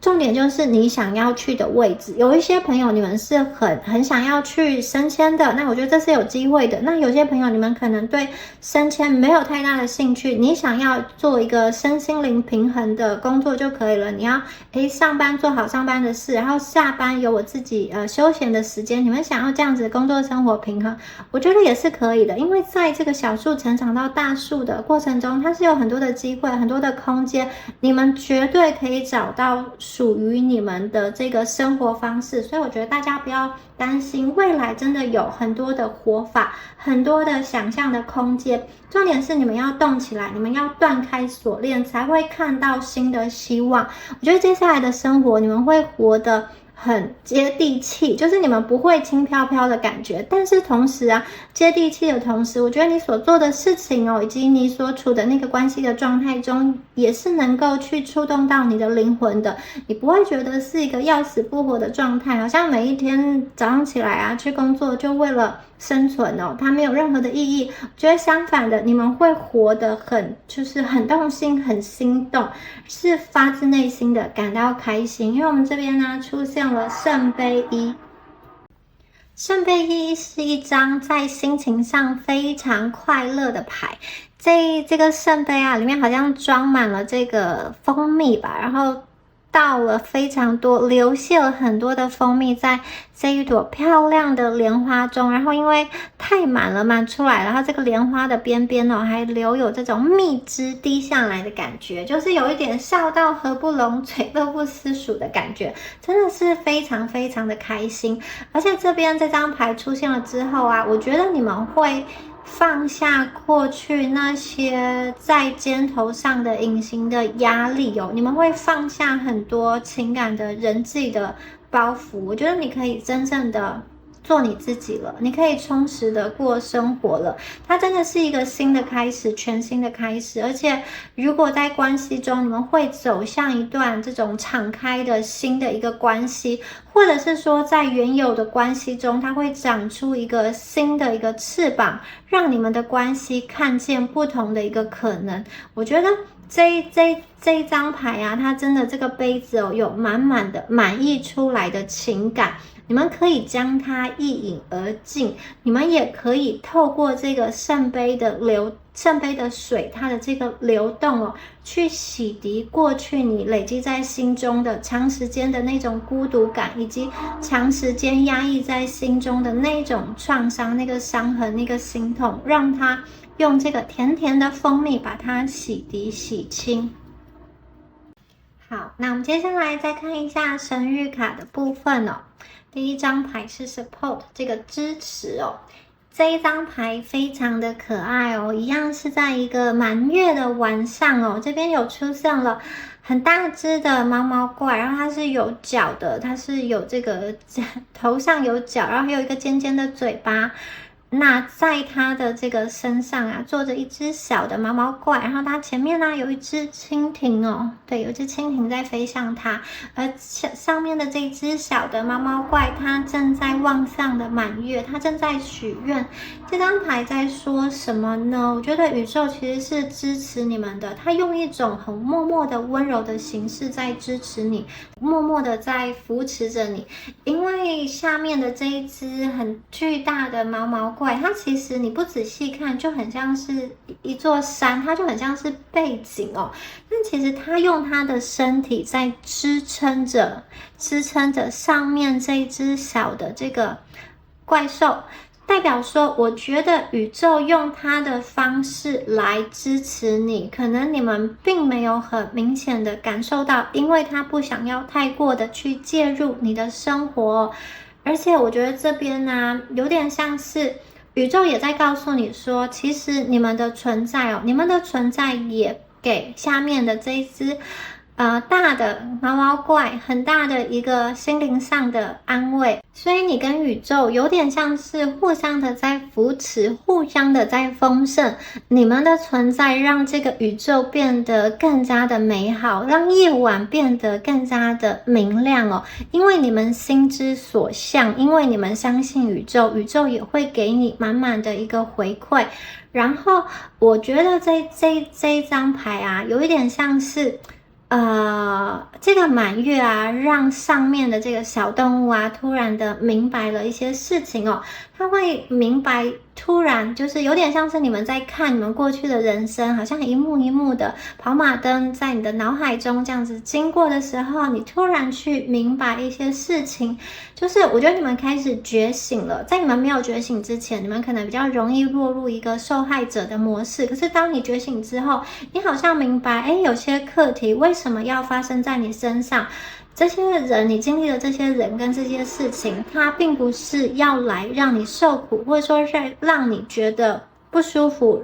来去困住你的。其实很多时候它是要让你去更加的看见你自己的内心哦，它要让你去移除一些对自己批判的声音哦。很多时候你们的外在其实也反映了你内在的一个状况。当你没有办法完全的去接纳你自己，当你不爱自己的时候，其实你们容易去吸引到一些不爱你的人，因为同频共振。如果你释放出你自己是一个匮乏的，或者说不被爱的一个状态，那一些好像不爱你的人，他就会靠近来进入到你们的生命中。所以我觉得有一点像是宇宙要让你去明白一些事情，宇宙要让你去看见一些事情。很多时候我们在感情中哦，或者是说在这种人际关系上会讲一个业力有点像是相欠债吧，我前世做了什么，然后我这辈子要还他。其实这边有一点就是有一点要从这个观念去解锁。你们看的这个明月，看的这个圆满，其实就会明白很多事情其实不是一个相欠债，不是谁欠谁的。很多时候你的一个经历不是因为你曾经欠了谁，然后你必须要去接受一个惩罚，你必须要去遭受这种轮回式的一个痛苦，你必须要去偿还，不是这样子的。我觉得最终宇宙想要告诉你的是，很多时候发生在你身上的东西，它其实是一个指引，要让你往内心去看，然后去让你回归你更加真实跟原本的一个状态。我觉得它其实是要让你过得更加舒服，更加的符合本心吧，有点像是回归你自己的原厂的设定，拿掉你身上很多的枷锁跟限制，以及不要让自己再陷入某一种的这种受害者式的这种剧情中。所以呢，很多时候我觉得你们看着这一轮明月，以及感受到宇宙给你的支持之后，我觉得你们不再会去恨，或者是说去觉得很多事情不公平，为什么要发生在你身上？它真的不是一个所谓的惩罚，你们要看的永远都是最后的这个圆满。因为经历过之后学完了这个课题之后你们就可以毕业了，你们就可以跳脱出某一个情境了，甚至你们就可以看穿这个剧本为什么要发生在你身上。我觉得你们会很能够去觉醒吧，这一组的朋友，你们有很大的一个觉醒的能量，特别是在心灵上，我觉得你们真的会开始排除一些过去只是纯粹这种商业往来，或者是说利益交换的没有真心的一些朋友，或者是说情感上的一个对象，你们会开始去看见自己的本质，因为你们的能量改变了，你们同频共振的，不管是工作团队也好，或者说感情的这种伴侣也好我觉得也会发生一个转变。你们不再会觉得跟人相处是很委屈的，是想要逃避的，或者说是很难熬的。我觉得你们接下来就是会很顺畅的，很勇敢的去表达自己，会跳脱出一个过去一个好像把自己逼得很紧的一个回圈的状态中。好，接下来呢，看到这一张牌是钥匙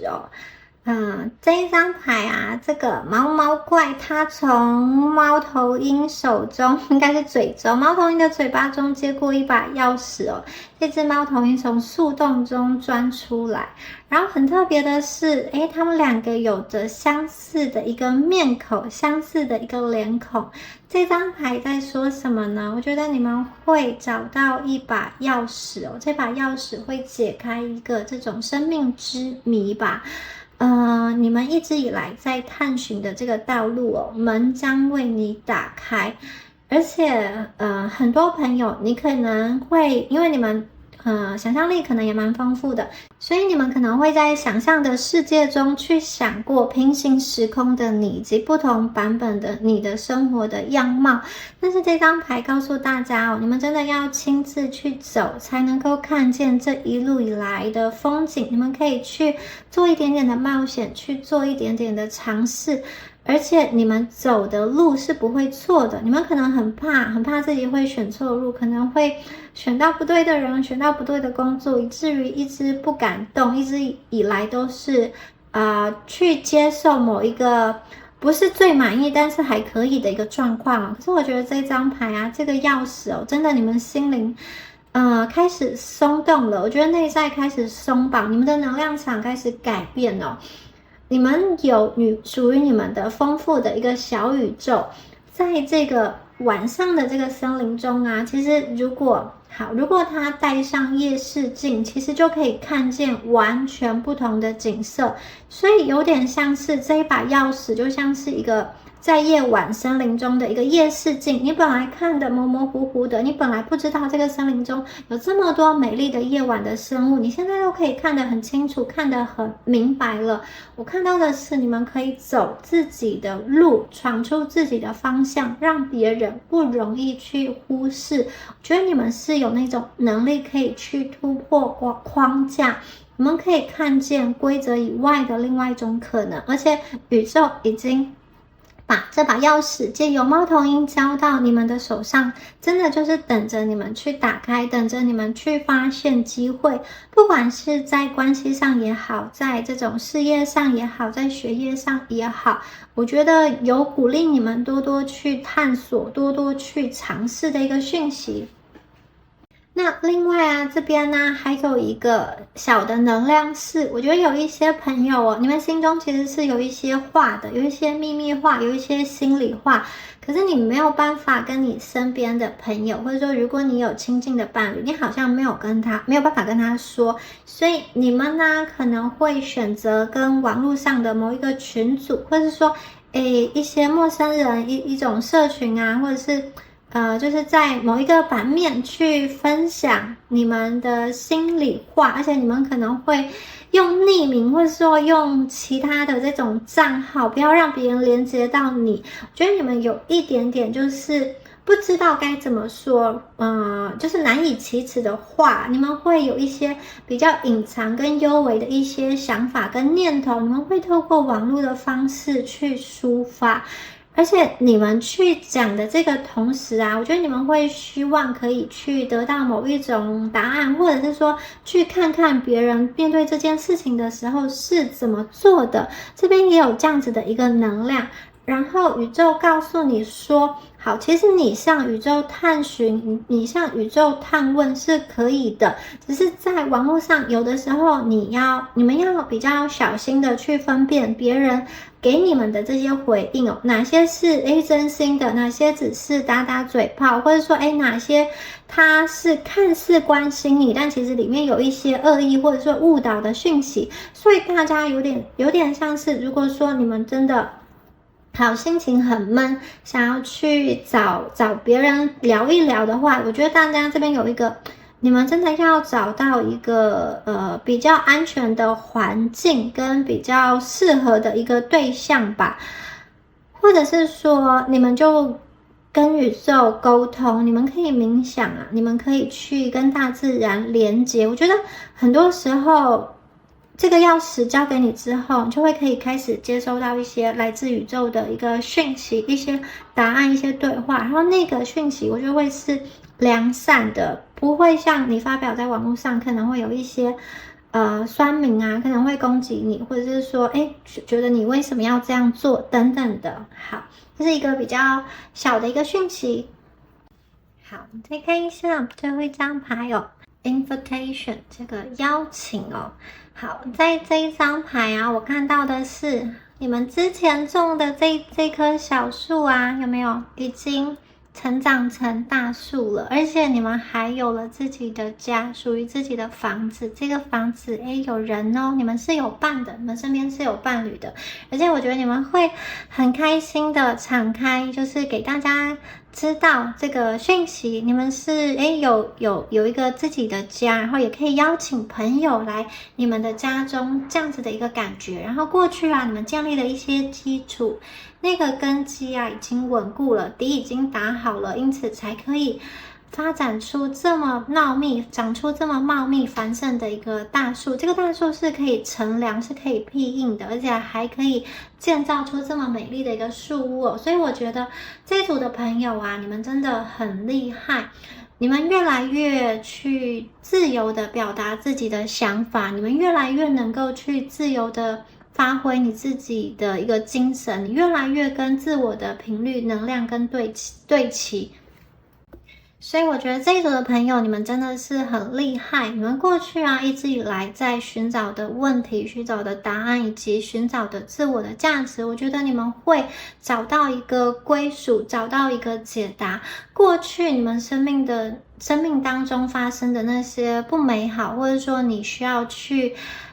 隐忍的一些事情啊，我觉得你们可以重新的从那个逆境中去转化能量，把这些逆境变成是你成长茁壮的一个养分。同时啊，就像刚刚说的，你们也拥有这个夜晚的夜视镜，你们能够去看透一些事情，你们能够去说出真相。很多时候我觉得这一组的朋友，你们可以显化出真正的一个成功。在生活当中啊，你们会勇敢的跟问题或者说跟困境直球去面对。当你直球解决，直球面对，你去正视它的时候，你会发现问题很小，你自己很大。你会发现你自己充满了力量，充满了勇气。而且我觉得你看哦，这个邀请哦，它有点像是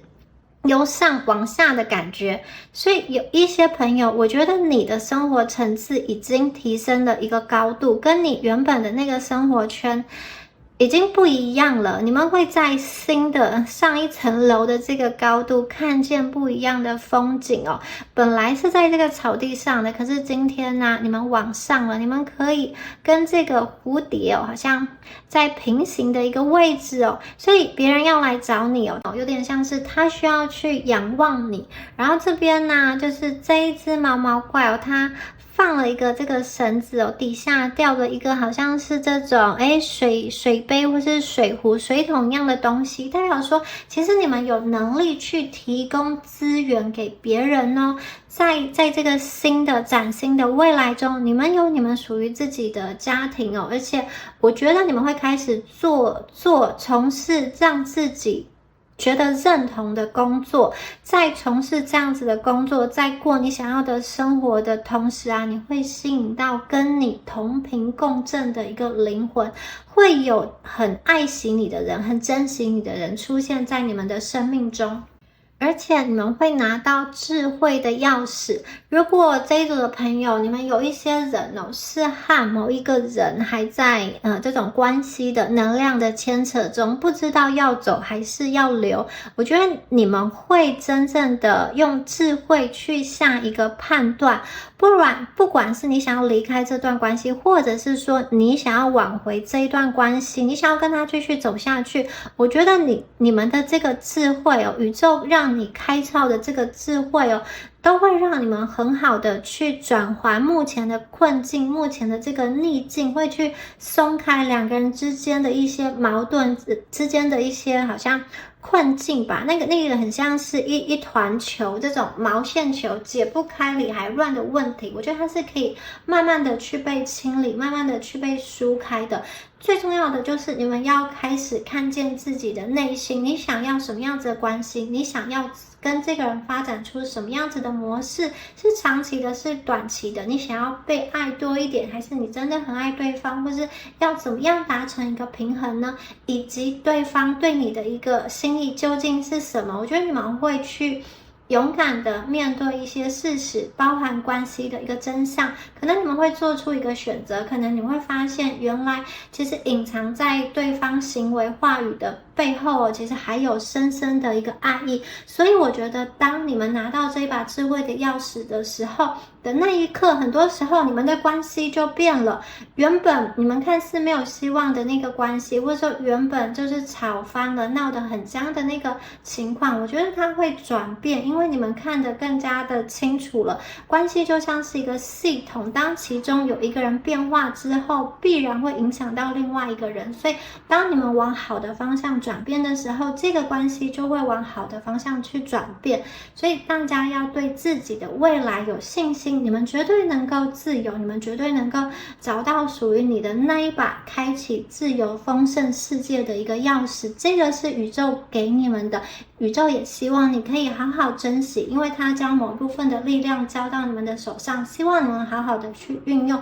也希望你们当自己丰盛起来的时候，可以去照耀其他人。那些人可能正在经历了你过去所受的苦，正在经历你过去所受的伤，也许你可以用你的经验去疗愈他们，也许你可以用你的资源去给他们一些资助，也许你可以提供你的一个解决之道去帮助对方。所以我觉得这一组的朋友，你们的能量是非常非常的强大的，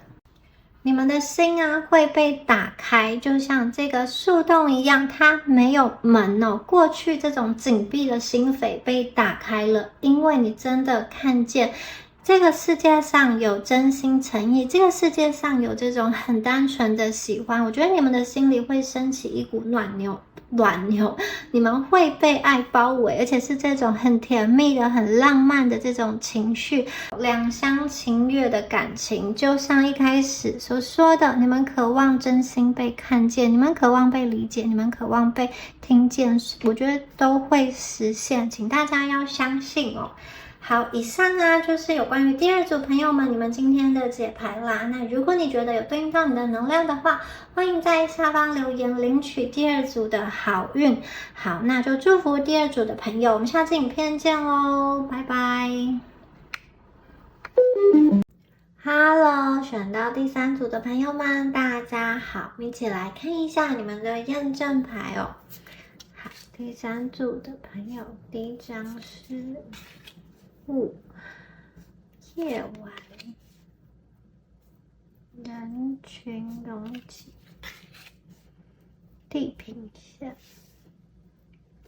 好，那第三组的朋友啊，我们来看一下你们目前的状况哦。那首先呢，我觉得这一组的朋友啊，你们是一群活得很真实的人。所谓活得很真实，指的是说，我觉得你们对于这个世界啊是很有感受力的，然后很感性。那有的时候呢，你们会觉得你们因为太有感受力，然后会觉得很累的时候，你们也有一个特性，就是我觉得你们会好像把那个感受力的开关关起来，让自己能够以一个比较抽离的角度来看待这个世界，让自己可以比较冷静一点，不然那个情绪波动会太大。然后我看到的是，我觉得你们对于未知特别容易感受到不安，对于你接下来要做的事情啊，你们会在想象的世界里，就是可能会去想一些关于这件事情如果失败或怎么样，或者是说各种可能的一个状况哦。但是当你们真的开始做了的时候，我觉得随着事件慢慢的进行，慢慢的推展，就是你们实际开始做了之后，这个不安感其实会下降。然后我觉得对你们来说啊，其实你们很愿意去体验人生中很多的事情，包含好的或者说不好的。那你们一旦喜欢一个人，或者是说一件事情，你们就会全力以赴，你们不会完全的以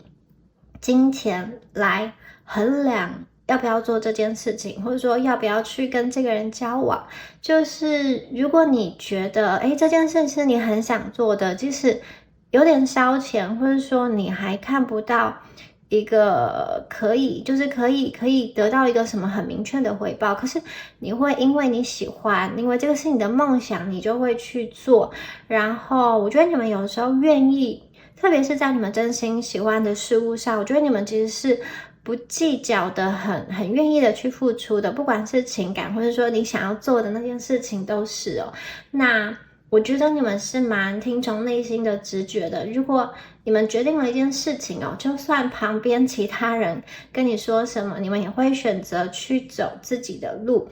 你们会选择你们喜欢的，自己喜欢的，而不是别人教你的，或者是说这个世界的价值观要你怎么做。即使有些东西啊是符合这个社会的主流价值观，比如说热门的科系，然后你们可以去做，也可以做好。但如果不是你真的喜欢的话，其实你们会就是做的有点勉强，有点不开心，而且你会一直把原本自己想要做的那件事情、那个梦想一直都放在心里。然后这一组的朋友，我觉得你们可能在晚上常常会梦到一些梦，这个梦啊，就是有的人不会做梦嘛，可是我觉得这一组的朋友有一部分的你们是特别容易做梦的，而且这个梦啊，有的时候还是这个剧情是很特别的，或是他是在告诉你一些事情的，而且你们有的时候那个梦好像还会连贯，就说我在这个梦中曾经梦到什么样子的场景，然后下一次又出现了同样的场景，所以我觉得你们这一组做梦的时候特别的精彩，而且就好像身临其境一样的感觉。然后我看到的是，我觉得你们现在好像有在为某一个目标很努力，可能是你们的工作，可能是你们的感情，可能是你们的学业。我看到你们就是这种很踏实的努力，有点像是好每一天日复一日的再去为这个梦想，为这段关系很真诚的去投入。然后对于你们来说啊，你们会想要通过自己的努力去控制结果，就是你会觉得某一方面而言，你相信人定胜天这件事情，就是我投入多少努力，我就有多少回报。所以你们知道有些东西你们没有办法掌握，所以你们就尽量的把自己可以掌握的这件事情，就像努力这件事情，你做的就是会很努力的去完成你眼前看得到的，你觉得可以去用心完成的地方。然后少部分的朋友我看到的是，你们可能有一点点人群恐惧症，就是在很多人的地方你会感到呼吸困难，喘不过气，就是你们会虽然表面上是就是看起来是很正常的样子，但是我觉得你们内心会很想要逃走，你们不大喜欢那一种很压抑式，或者是说科层体制很严重，就是那种上对下阶级很明确的那个工作环境，我觉得对你们来说那是一个很不舒服，会很有束缚感，很有拘束感，你们也会想要逃走。然后这张牌跟前面那张牌有点类似，是地平线嘛，地平线就是这张牌是海跟天空的一个交界的一条线。我看到的是你们真的是心中是有梦想，是有目标的，而且你们会很有点不达到那个目标，你们其实不会停止的。有的人的梦想是你想要跟某一个人发展成一个什么样子的关系，或者是说你的愿望是我希望未来有一个温暖的家。然后有的人你可能是比较着重在你的事业上你就是很想要赚钱，你很想要搞一个事业，或是说你很想要在现有的体制内去爬升。然后你们过去可能有一件事情令你是很困扰的，这个困扰就是发生了一件事情，它让你觉得很困扰，看不清楚未来的方向应该要怎么做，就是你们有想要去的地方，可是因为起雾了，你们不知道要怎么走。而且我觉得过去在你的生命中曾经发生过一件令你们很震惊的事情，或者是说当你知道那个真相的时候，你们会有点心痛，有点难过，或者说有点不知所措。因为发生了这件事情之后，我觉得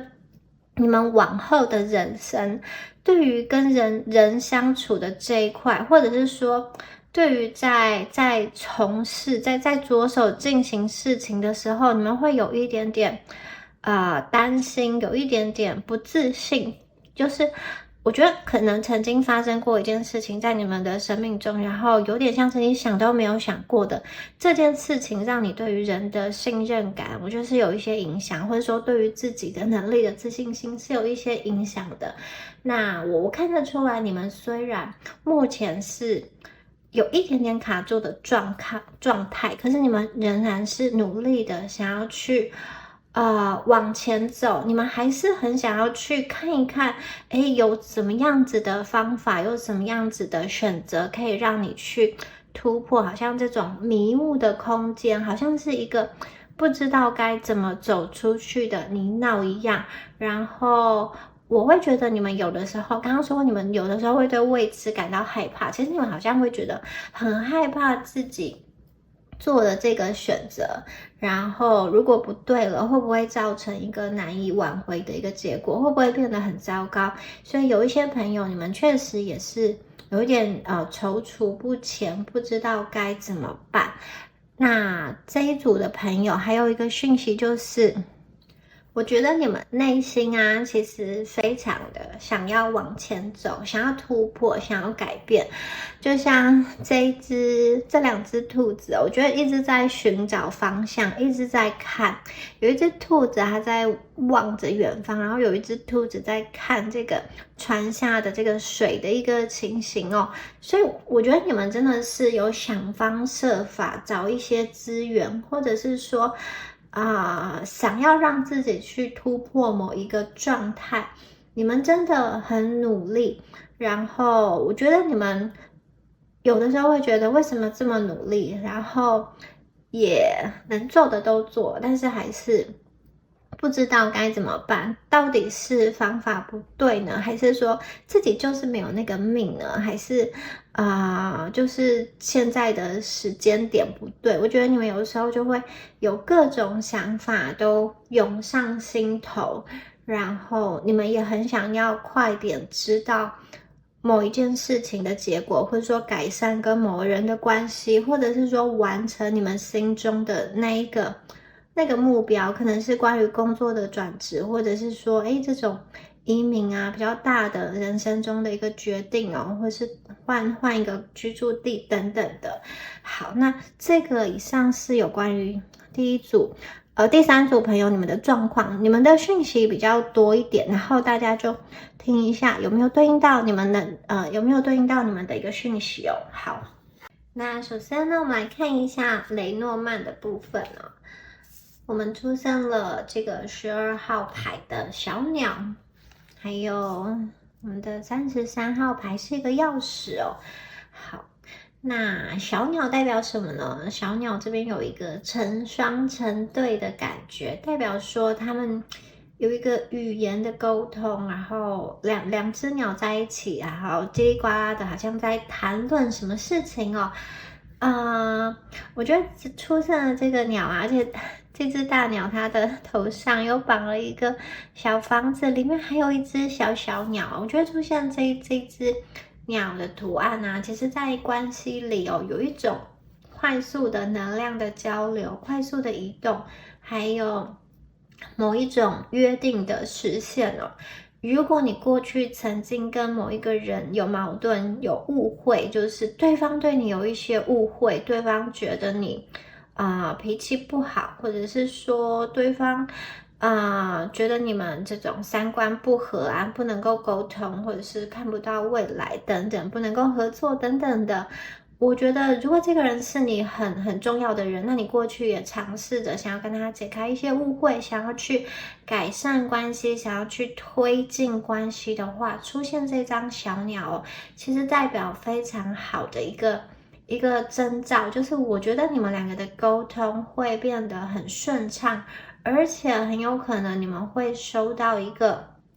来自于对方主动的邀约，主动的打电话，主动的约会，或者是说跟你谈一谈，有可能是透过这种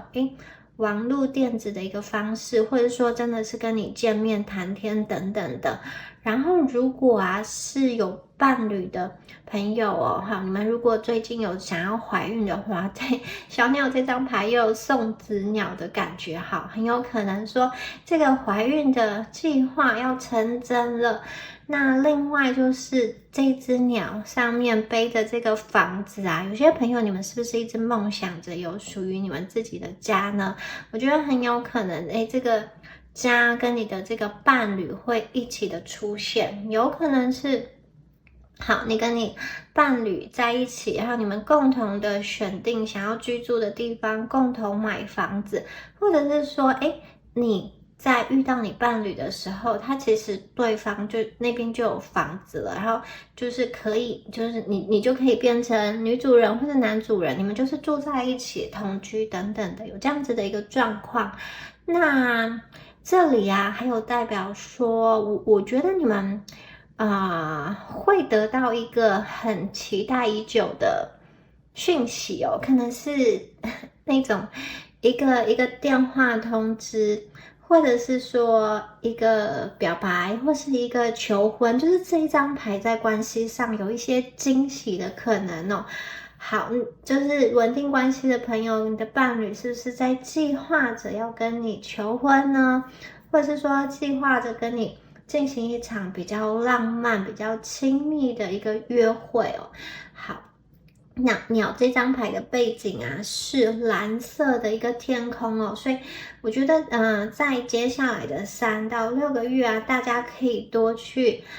看一看，往上看一些，往上看这个蓝色的天空。我觉得你们可能会从天空啊，从云朵啊，或者是从这种飞过的鸟啊，得到一些讯息，得到一些征兆等等的。然后大家在看天空的时候，也要留意自己的这个呼吸。有一点是，你们要活在这个当下，你们不要再去追悔过去，或者是去担忧未来。因为这一组的朋友，你们比较有那个状况是常常会想一些有关于明天怎么样，后天怎么样，什么状况怎么样，会担心未来，或者是对于过去自己没有做好的某件事情感到懊悔，感到难过。然后这一张牌又告诉大家哦，你们其实要去多多与自己的高我，要多多与自己的守护灵、守护天使连接，请你们抬头看，不要低头，抬头挺胸的走路，然后去接收到一些来自高我、来自守护者的讯息，好吗？然后第二张牌是钥匙哦，所以钥匙结合小鸟，代表说其实你跟你重要的人呢，我觉得特别是那种亲密关系的伴侣，你们会有一个很好的联络，很好的一个交谈。这个钥匙啊，是解开事物的一个关键。钥匙这一张牌很厉害，它是雷诺曼牌卡的王牌之一。那我觉得出现了这一张牌啊，有点像是有一些隐藏的东西透过这把钥匙打开了。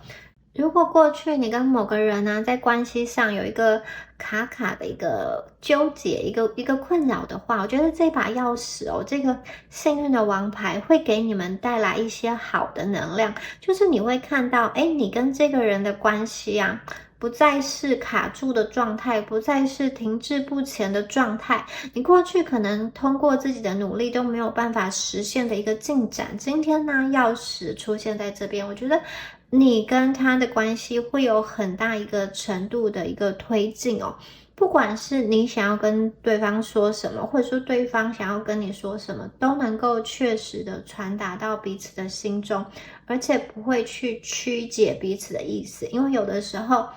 听的人跟说的人接收的方式还有理解的方式是不同的，可能我讲出来的话你只收到了20-30%，或者是说根本就曲解了。然后今天呢，钥匙出现在这边呢，我觉得如果你想要去跟一个人有更加良好的沟通，或是说你想要去求得一个人的原谅，或者是说你心中对他有一些不满，你希望他去改进改善，或者是说你想要他更加的喜欢你，更加的靠近你，你想要就是他为你心动的话，我觉得钥匙是一个关键，它会让你去明白你要用什么样子的方式才可以去赢得对方的好感，那个关键点在什么，是应该怎么做。有点像是他不是在用你过去的那个模式，顺从你当下的那个情绪，你想要说什么就直接说。相反的，我觉得钥匙是一个可以通往对方心中一个很重要的一个渠道，你将他的心解锁了。过去可能真的是像毛球一样打了很多结，现在你拿到了这把钥匙，你可以将对方的心打开了，你可以去看见对方的真心，或者是说你也愿意把钥匙交在对方的手上，让对方去看见你的真心，你们之间可以有一个大和解，你们之间的误会可以被解开，然后你们两个的关系可以真正的连接在一起，不是只有物理的形式上的触碰在一起，而是灵魂的连接。打开了之后啊，它也可以重新散发出爱的能量，所以我觉得钥匙这一张牌啊，如果是在关系上，它代表了一个新的希望，一些矛盾是可以得到缓解的，然后关系是可以得到推展的。如果你们过去有什么恩恩怨怨啊，我觉得也有这种大和解的一个机会。那另外啊，钥匙这一张牌如果出现在工作上，那它也是非常非常的厉害哦。有一些朋友，我觉得你们在工作上会有一些很重要的发现，这个发现是可以掌控局势的。你们可以对当前的一个困境有提出一个解决的方案，它可以巩固你的地位，或者是说巩固你的团队，或者是说巩固某一个市占率等等的。你可以得到你想要达成的那个目标的一个关键的资讯。所以我觉得钥匙的这张牌哦，就是要大家放下恐惧，然后信任宇宙，相信神，相信宇宙的一个安排。你们必须要放下当下小我一些好像在你耳边的一个念头，就是说这件事情不会成功，或者说他跟他的关系没有办法，一直往负面的关系去想，一直自己吓自己。请你们放下这些担忧跟恐惧，因为你们手上拿着是一把幸福成功的一个钥匙哦。问题是可以被顺利解决的，然后你们要集中注意力哦，因为拿钥匙的人是你们，你们不可以漫不经心的，漫不经心会把钥匙丢掉，而且你们要真的用心的去找对那个钥匙孔，哪一个是钥匙孔，把它转开，你们会看见你们想看见的答案。我觉得在灵性上，你们其实是跟宇宙深深的连结的。这张牌啊，幸运色是蓝色跟紫色，所以如果啊大家有这种喜欢白色，你喜欢穿这种白色系、淡色系的衣服啊，我觉得接下来3到6个月，你们可以多穿这类型的衣服，提升运势。或者是说呢，像是这种紫罗兰的颜色啊，喜欢紫罗兰花的话，你们也许在家中可以有一些这样子相关的摆饰等等的，对你们的运势是有可以去提升的。那重要的是，你们得到了这个关键的钥匙，你们必须要自己展开行动，你们需要去创造属于你的一个幸福跟成功。这张牌给我们非常多正面的氛围，我觉得很多过去的迷雾看不清楚的这个状况都将被解开，你们会得到可以推展这件事情的一个关键。如果是在投资上，觉得会有一些点子可以让你增加金钱，或者是说你得到赞助，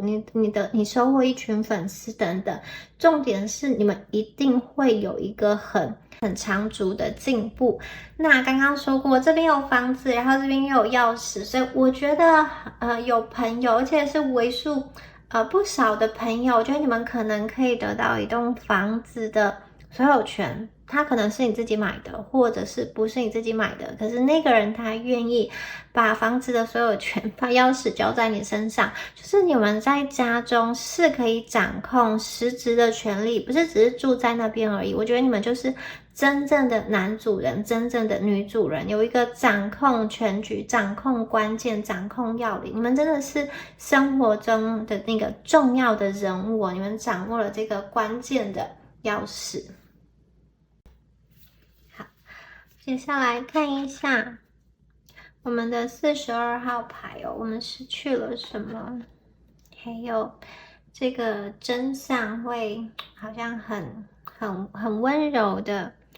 靠近来临。好，第一张牌我看到的是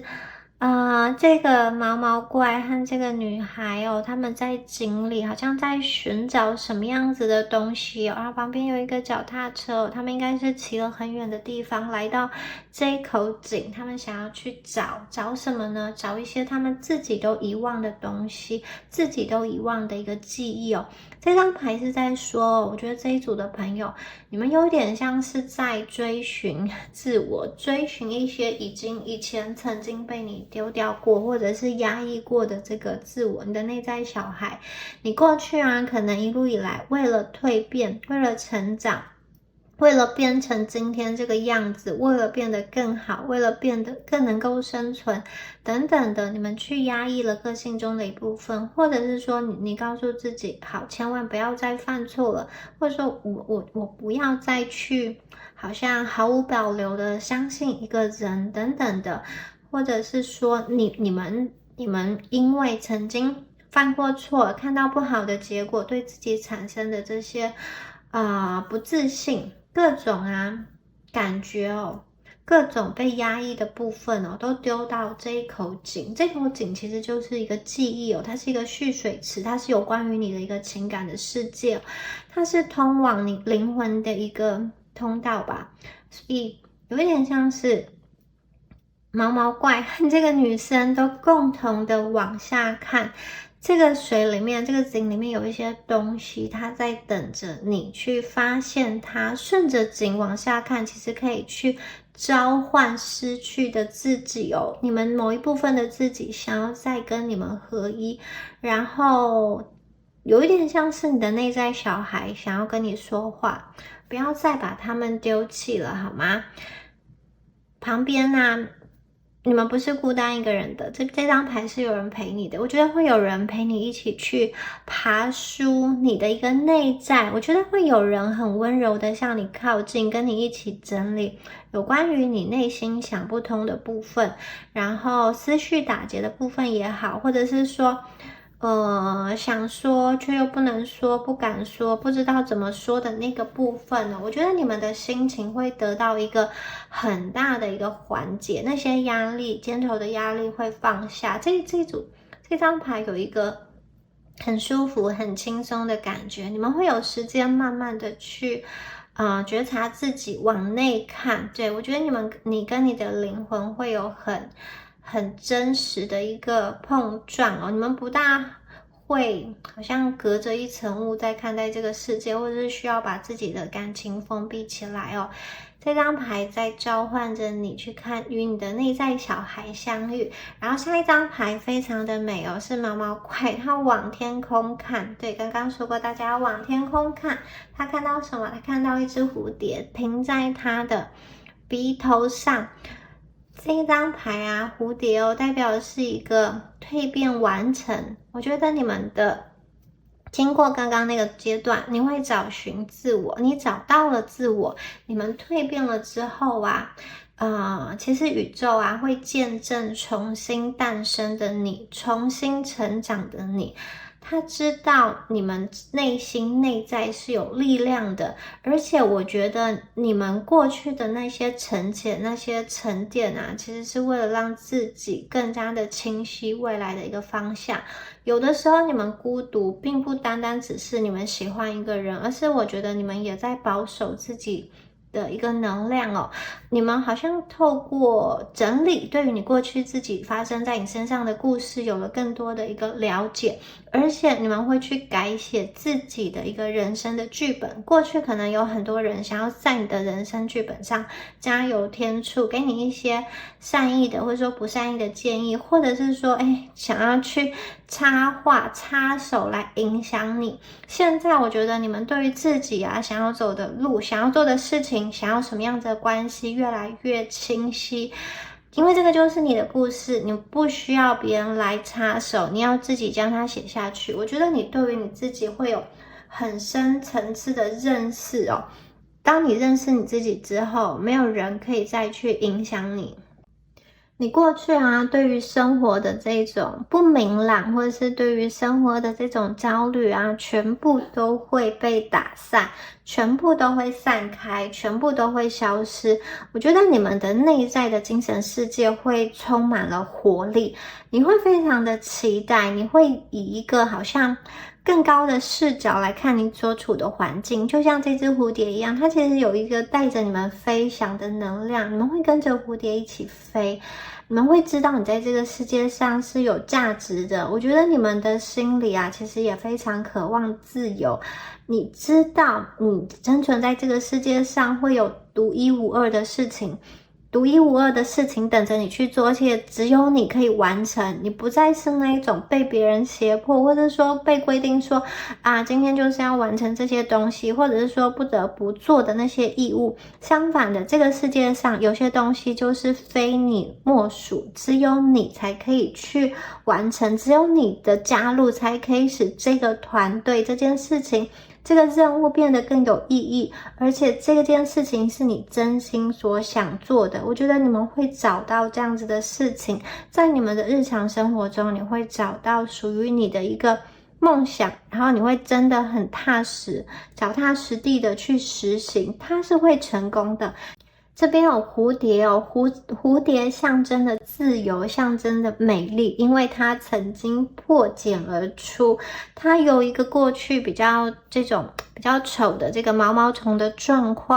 状态蜕变成这种美丽的一个蝴蝶，它是一个成功过后的形象。所以蝴蝶在天空中飞舞，而它唯独飞到你们毛毛怪的这个鼻子上，它其实是要带给你希望，它告诉你其实你就是像蝴蝶一样，你经过这种不经一番寒彻骨，焉得梅花扑鼻香。你们的这些苦啊都是有意义的，因为你们会变成漂亮的蝴蝶，而且你们的灵魂，你们的精神力是非常轻盈的，代表说我觉得没有人可以控制你，也没有人可以限制你，你们不需要为任何事情低头，你们有足够的实力可以去做你们想要做的事情。这一组的朋友啊，我看见你们有着非常非常美丽的灵魂，但是可能过去啊，你们在生命中，在生活上经历了一些磨练，经历了一些挫折，经历了一些这种试炼哦。你们很辛苦，或者是说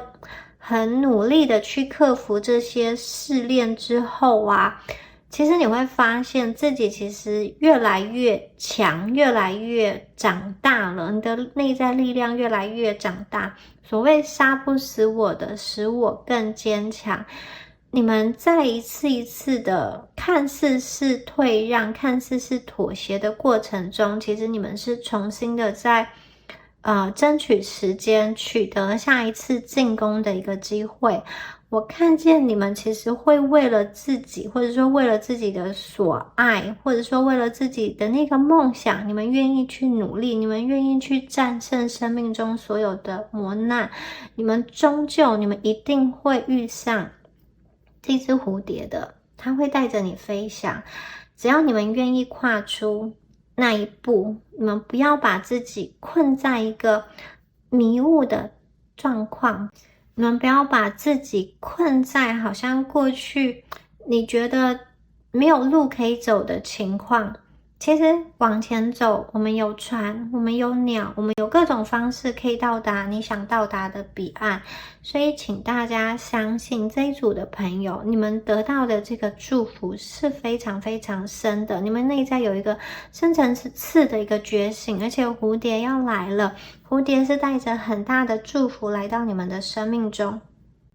它也见证了你们一路以来美丽蜕变的一个故事。所以我觉得宇宙想要给你一个像是祝福礼吧，宇宙想要给你一个礼物，这个礼物是很美的，而且我觉得你们会确确实实的收到这样子的一个讯息，一个很美丽的一个很明确的一个来自于宇宙的礼物，它会摆在你面前。当你去面对自我，面对真相的时候，其实你会发现真相揭开了，没有你想象中的那么不堪。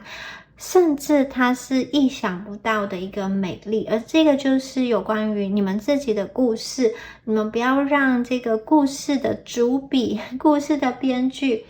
不要让别人拿去了这个很重要的位置，你们要掌握住你们人生中的关键，你们要去继续把自己人生中的剧本写下去。好，接下来再看到，好，这一张牌哦，是古代橡树的灵魂，它代表的是一个很大的力量哦。好，这一张牌哦，我觉得你们可能没有意识到，其实你们内在是有多强大的。好，这张牌代表坚定不移的一个力量哦。如果你现在觉得你内心是软弱的话，大家可以看一下。好，这一张牌，这个橡树之门，好，在这边哦。它也有一个房子的象征，这边也有一个房子的象征，所以我觉得这一组的朋友啊，你们其实有非常神秘的一个智慧在你们的内在，然后你们有非常高贵的灵魂，你们充满了勇气，你们不需要去欺骗自己，或者是说你们不需要去过度的讨好别人，你们不需要去太去听从别人的意见。当然我们的生活，人生中的生活可能都会有障碍，但是只要你们聚焦于你内在的力量，而且要与你自己真实心中最想要的声音对齐的话，其实你们愿意这么做的话，这个力量它就是一个好运的贺卡，好运的卡片来到你们的生命中，它是要帮助你实现梦想的。如果你觉得你的力量不够，其实这张牌就是满满的力量啊！只要你们愿意打开这一扇门，它背后其实会有很多的光、很多的爱、很多的一个祝福哦。你要跟宇宙说出你的内心话，然后你会被引导到正确的方向，你们会被摆放在对的位置上，然后我觉得你们会感觉到一切都是非常的顺利、顺流的感觉。只要你们有勇气去推开那一扇门，去离开一个你现在觉得很不对的关系，或很不对的一个沟通方式，很不对的一个状况，很不对的一个环境，你有勇气离开，你就可以找到那个内在的力量的门，你去推动它，你就可以去看见你想要的东西。我觉得这一组朋友很多都是有关于内在讯息的能量的牌卡。好，接下来呢，我们看到的是这一张青蛙之灵哦，这张牌是小仙女跟青蛙王子。哇哦，这张牌非常的厉害。这个青蛙它一样是从蝌蚪、软蝌蚪，然后再变成这个两栖动物的，所以我觉得这张牌也象征着能量上的一个蜕变跟更新，它跟蝴蝶其实有一点像，所以我觉得你们这一组的能量就是有一个旧的不去，新的不来，你们的能量会有一个大洗牌、大汰换的感觉，所以我觉得你们的状态也是哦，有一种绝地逢生，或者说逆转，整个状况会意想不到的反转过来，或者说本来你在准备考试，你觉得不太可能会成功哦，但是你们却会成为一匹黑马，会让人眼睛一亮，下巴掉下来的感觉。好，这张牌代表能量大更新，然后你们要耐心的等待它的发生，就像青蛙的这个蜕变的一个过程啊，它象征的是一个能量的更新、能量的复活，或者是说能量的转化。那你们必须要在你们做事的方法有一些转换。而我觉得今天呢，这个小精灵。湖中的这个精灵啊，带着翅膀的小精灵，他来找你们，就是有一点像是用他的力量让你们戴上那个皇冠，让你们知道，其实你们本身哦不是青蛙，你们会蜕变成王子，就是你们其实就是真的只差一点点，好像就是差了一个人点醒你，你们就可以整个完成大规模的一个蜕变，它有点像是把你激活一样，激活给你很多的丰盛，很多的幸运。这张牌告诉你们，就是告诉我们说，其实你们不要太执着于，要怎么，就是你要达到那个目的，但是你不要太执着于一定要用什么样子的方式，因为如果你们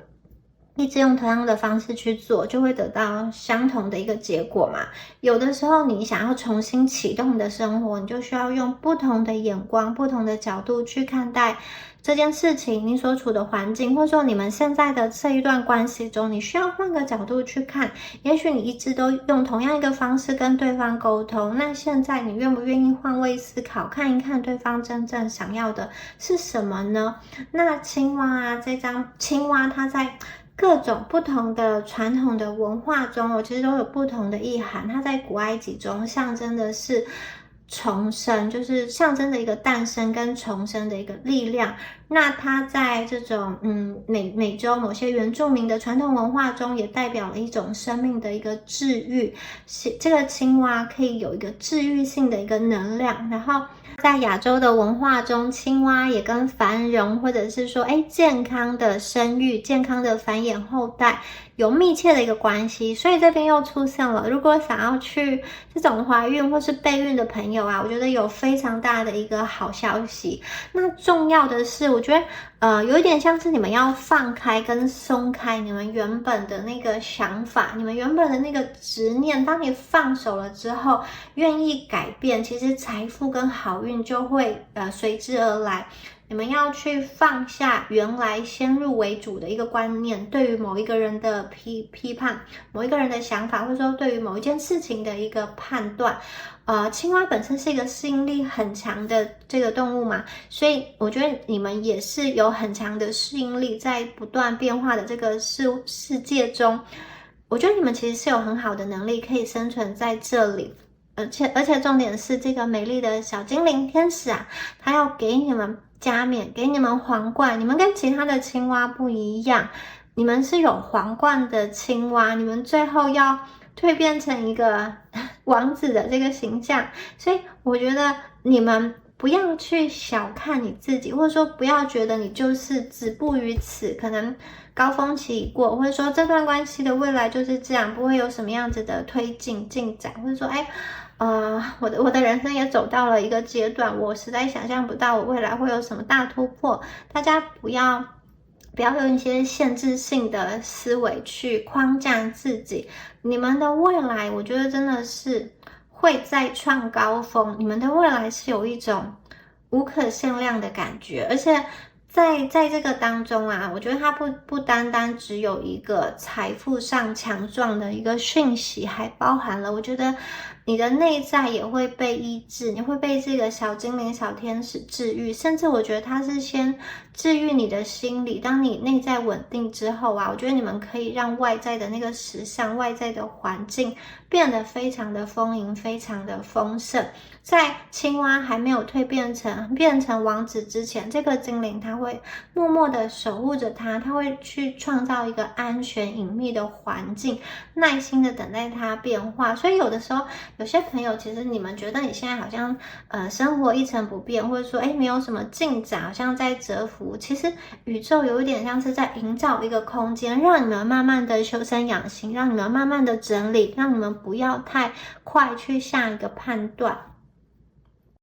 等到你想清楚了，等到你愿意去推开这个力量之门之后，其实你真的会发现会有很多意想不到的机会跟好运降临。好，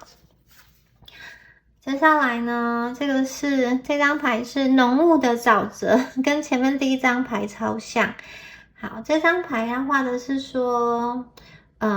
这个真的是很多的雾霾啦，都看不清楚方向。森林中的雾非常的浓密，有一点伸手不见五指的感觉。然后往前跨出一步，这个土壤非常的松软，好像你就站在这个沼泽中，而且陷得很深哦。在这样子的情况中，宇宙告诉我们，最好的策略就是把你的心静下来，等待这个雾气消散。所以这张牌的讯息就是有一点安静沉潜的感觉，就是有一点符合前面你们真的会需要一段时间修身养息，沉潜之后啊，就会有能量的更新以及这个力量的大爆发，你们绝对会有蜕变。可能这一组的朋友，你们过去已经蜕变过一次了，可是我觉得你们抽到这一组牌卡，一定会迎来第二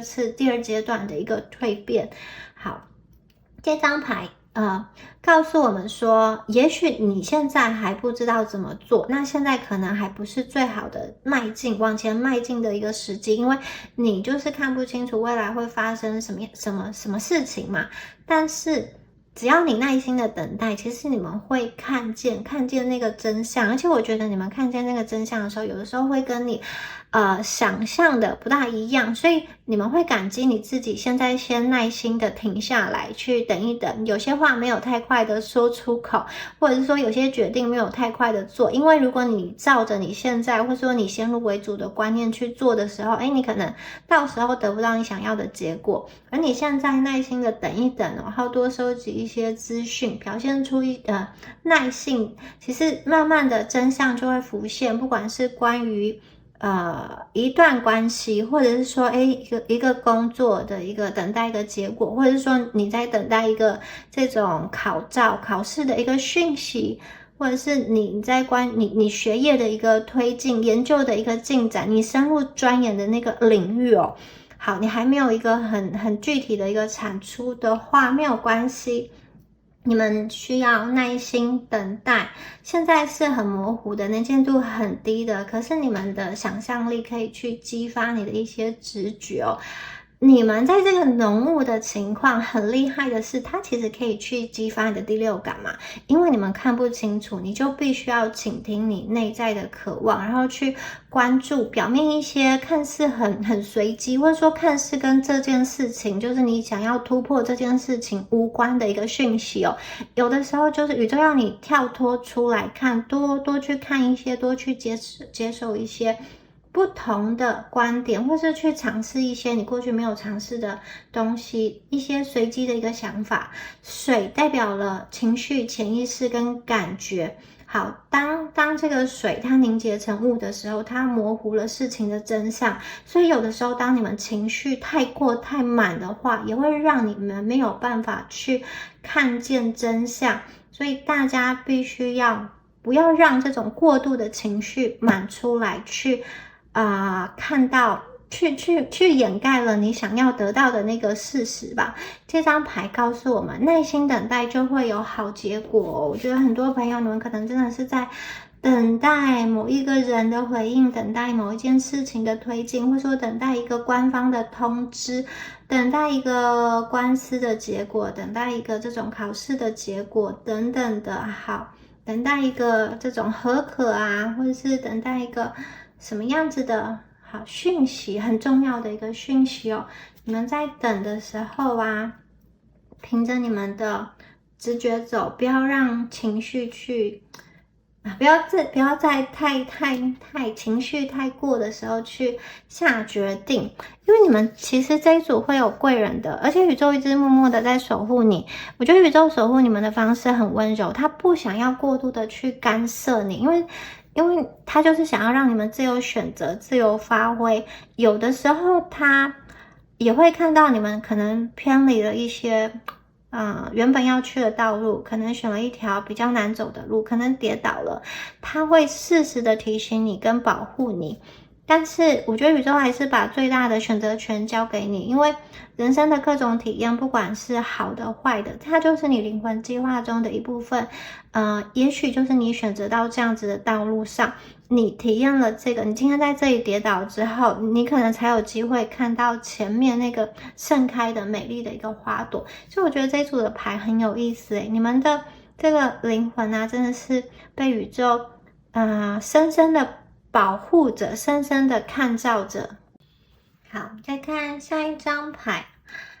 下一张牌是这个丰收收获。这个毛毛怪坐在好大的一个南瓜上哦。好，这张牌在说什么？这个很比较年轻的这个毛毛怪他正在俯瞰着他脚下生下的这些南瓜，因为他想要用这些南瓜来做好吃的南瓜派，然后他在等待南瓜成熟的时间，什么时候才是适当的时间呢？然后这边有一只蜘蛛他们两个正在讨论。好，这张牌也一样，就是邀请大家时间上要耐心的等待，你们出现了很多等待的一个讯息哦，不管是在关系、在工作、在学业，等待这个结果，耐心等待时间会发生。这只蜘蛛啊，有点像是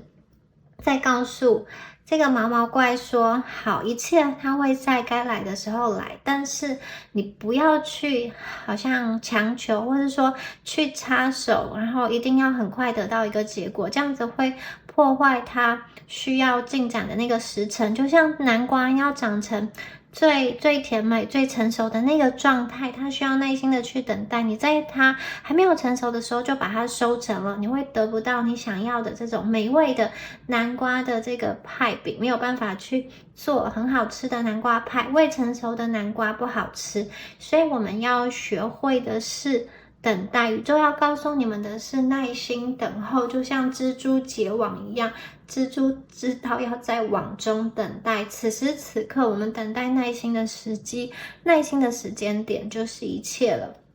那这张牌有出现了一个满月哦，满月它是指从地球的角度我们来看月球完全的被阳光照耀的时候，可以看到满满的这个亮亮的一个月亮嘛。那满月也是月向上由亏转盈，在能量上推至顶峰、推至极致的时候的一个状态。所以我觉得大家可以留意一下，每一个月的这个满月的时期，很适合用来净化，然后进行排毒。大家也可以在满月的时候做许愿，特别是有关于加强或者说增进的一个愿望。加强跟某一个人的连结哦，让关系、让感情更好，或者是说，好在这件事情上，好在这个学业上，你希望可以增强更好的一个成绩，你希望自己有更好的一个能力可以去达成这件事情。那满月啊，它也是一个释放之夜，所以我觉得你们也可以在满月的时候啊，然后把心中想要释放的东西，好在脑海中把它想过一遍，或是把它写下来。接下来呢，把它烧掉，或者说把它就是藏起来，不要看见，把它掩埋掉等等的，或者是说，如果你是在脑海中想的话，你就在脑海中把它 delete 掉。在满月里，我们要进行一个能量上的清理，然后在时间上我们要等待丰收。这一组的朋友，我觉得你们的果实会来，虽然你可能觉得时间怎么要那么久，但是最后绝对会，我觉得你们不止一个好的这个结出来的果实，它是很多个，可能在人际关系，在工作，然后在这个家庭啊等等的各方面，在个人成长各方面，我觉得你们都会收到好消息，所以你们的耐心等待，最后啊会有好结局、好结果的。好，我们下一张牌哦，是这个破晓黎明。好。这张牌非常的能量上非常的精致，非常的美丽，又充满了希望。它象征着新的一天的来临，而且会有鸟儿为我们去指明眼前的一个路哦。所以我觉得大家要往前看，往前想，你们现在永远都有继续走下去的路哦，不管是在哪一方面。特别是我觉得有一些朋友，如果你在金钱上被压得喘不过气来，或者是说真的在生活中很迷茫，觉得失去控制的话，这张牌给你一个很大的讯息，带来一个很大的希望。我看到你们身边是有人的，它是一个团队哦，那叫灵性团队，或者是说你实际生活中的家人跟朋友，你们会一起面对这件事情，不是只有你单独的去面对的，而且这一群灵性团队哦，他们并不是吵架的，他们并不是互相争论说要往哪一个方向去走，相反的，他们呢是经过协商、经过讨论之后啊，他们都想要为彼此的这种最大的利益一起下决定之后往前走，往前去迈进。他们欢迎新的一天，这个柔和的阳光，而且他们愿意为彼此的这个承诺去努力，去向前，去勇敢，他们愿意去拉着这个行李往前迈进，而不是互相的去吵架。我觉得这一组的朋友啊，你过去如果你自己内在会有一些对立面，有的朋友就是你可能内在会有一些觉得自己做不好不行或批判自己的声音，或者是这个声音是来自旁边的，我觉得这些声音都会不见，会消失，你们会达到一个整合，你会达到一个统一。本来怀疑你的人呢，我觉得他也会对你刮目相看，或者说本来有点担心，然后但是又好像就是想要去左右你的这种亲朋好友啊，我觉得他们也会转而去支持你，转而去认同你。好，你们可以去走你们自己想走的路，而且这一条路会越走越明，越走越亮。我看到的是前方有一个很柔和的一个阳光。那另外啊，这边还有一个讯息是，因为它是有一个团队合作的一个概念，就是有一些朋友，如果你在关系上过于执着，就是太过有得失心的话，它会使你的关系变得好像是一个竞赛，一个赌局。本来彼此应该是要和谐相处，应该是很温暖的，但是如果一定要去争一个输赢，或者说一定要照你的形式去进展这一段关系，就是如果对方想要暂停，你却一直想要推进的话，或是反过来，如果对方还想要跟你就是连结，你却是很贸然的画一个休止符，很贸然的切断关系的话呢，这样子可能会对彼此造成一些矛盾或者说压力吧。所以这一张牌啊，有一点像是要让大家放松啦，就是你先不要去想那么多，大家就专注在当下的这个美好，就是所谓的我们的正念的一个练习。好，当每一天早上的时候，你尽量，如果你的房间是可以看到阳光的，你们就尽量去看这个黎明。所以它这边有一些这组牌有一些很明确的信息，满月跟黎明早晨这种温柔和谐的一个阳光哦，你去专注在当下。正念就是一个专注于当下的一个觉察，一个练习哦。当你更加专注在当下的那个自己，那个情绪起伏，以及你所面对的今天清晨的这个阳光之后啊，我觉得你们的心里会更加的澄澈透明，会以不带批判的角度去看待你跟对方。很多时候事情啊就会有了转换，所以有的时候你们去享受跟对方相处的那个过程，你们其实不会去，就是当你们放下那个控制之后啊，当你愿意去以对方想要的爱的那个方式去爱对方，而不是强制说我现在做了什么一定要得到什么样子的回应，或者说关系一定要怎么走的话，我觉得当对方感受到你这种无私而且是真挚的这种爱的话，其实你也会引起对方心中的那个感激，那个感动。当你们愿意去以对方想要的那个方式去爱他，去付出的话，我看到这一组的朋友在你的人际上，或者说在你的家庭关系中，在你的情侣关系中，在你和你伴侣的相处上，会有一个很大的一个突破。因为我这张牌看到的是一个和谐的团队，彼此都为彼此去思考，每个人都想说，好，我在这个团队中我可以贡献的什么，我的特长是什么，我的弱点是什么，以及大家没有看到这个白头发白衣的这个女生，她正在好照料着她其中一个团队的成员这一匹马，她早上正在吃她的早餐，新鲜的草，所以有点像是我们多去关照对方，以对方真正的需要换位思考，站在对方的立场想的时候呢，其实我觉得你们在关系上会有很大的一个推进。如果过去啊，人与人相处关系这件事情，或是这一块是你的苦手的话，我觉得接下来你们会有一个转念吧，你会觉得很多事情不再那么困难。当你的心境改变之后啊，其实很多的沟通会更加的顺畅。我觉得你身边的人会更想要向你靠近，然后跟你建立紧密的一个连接，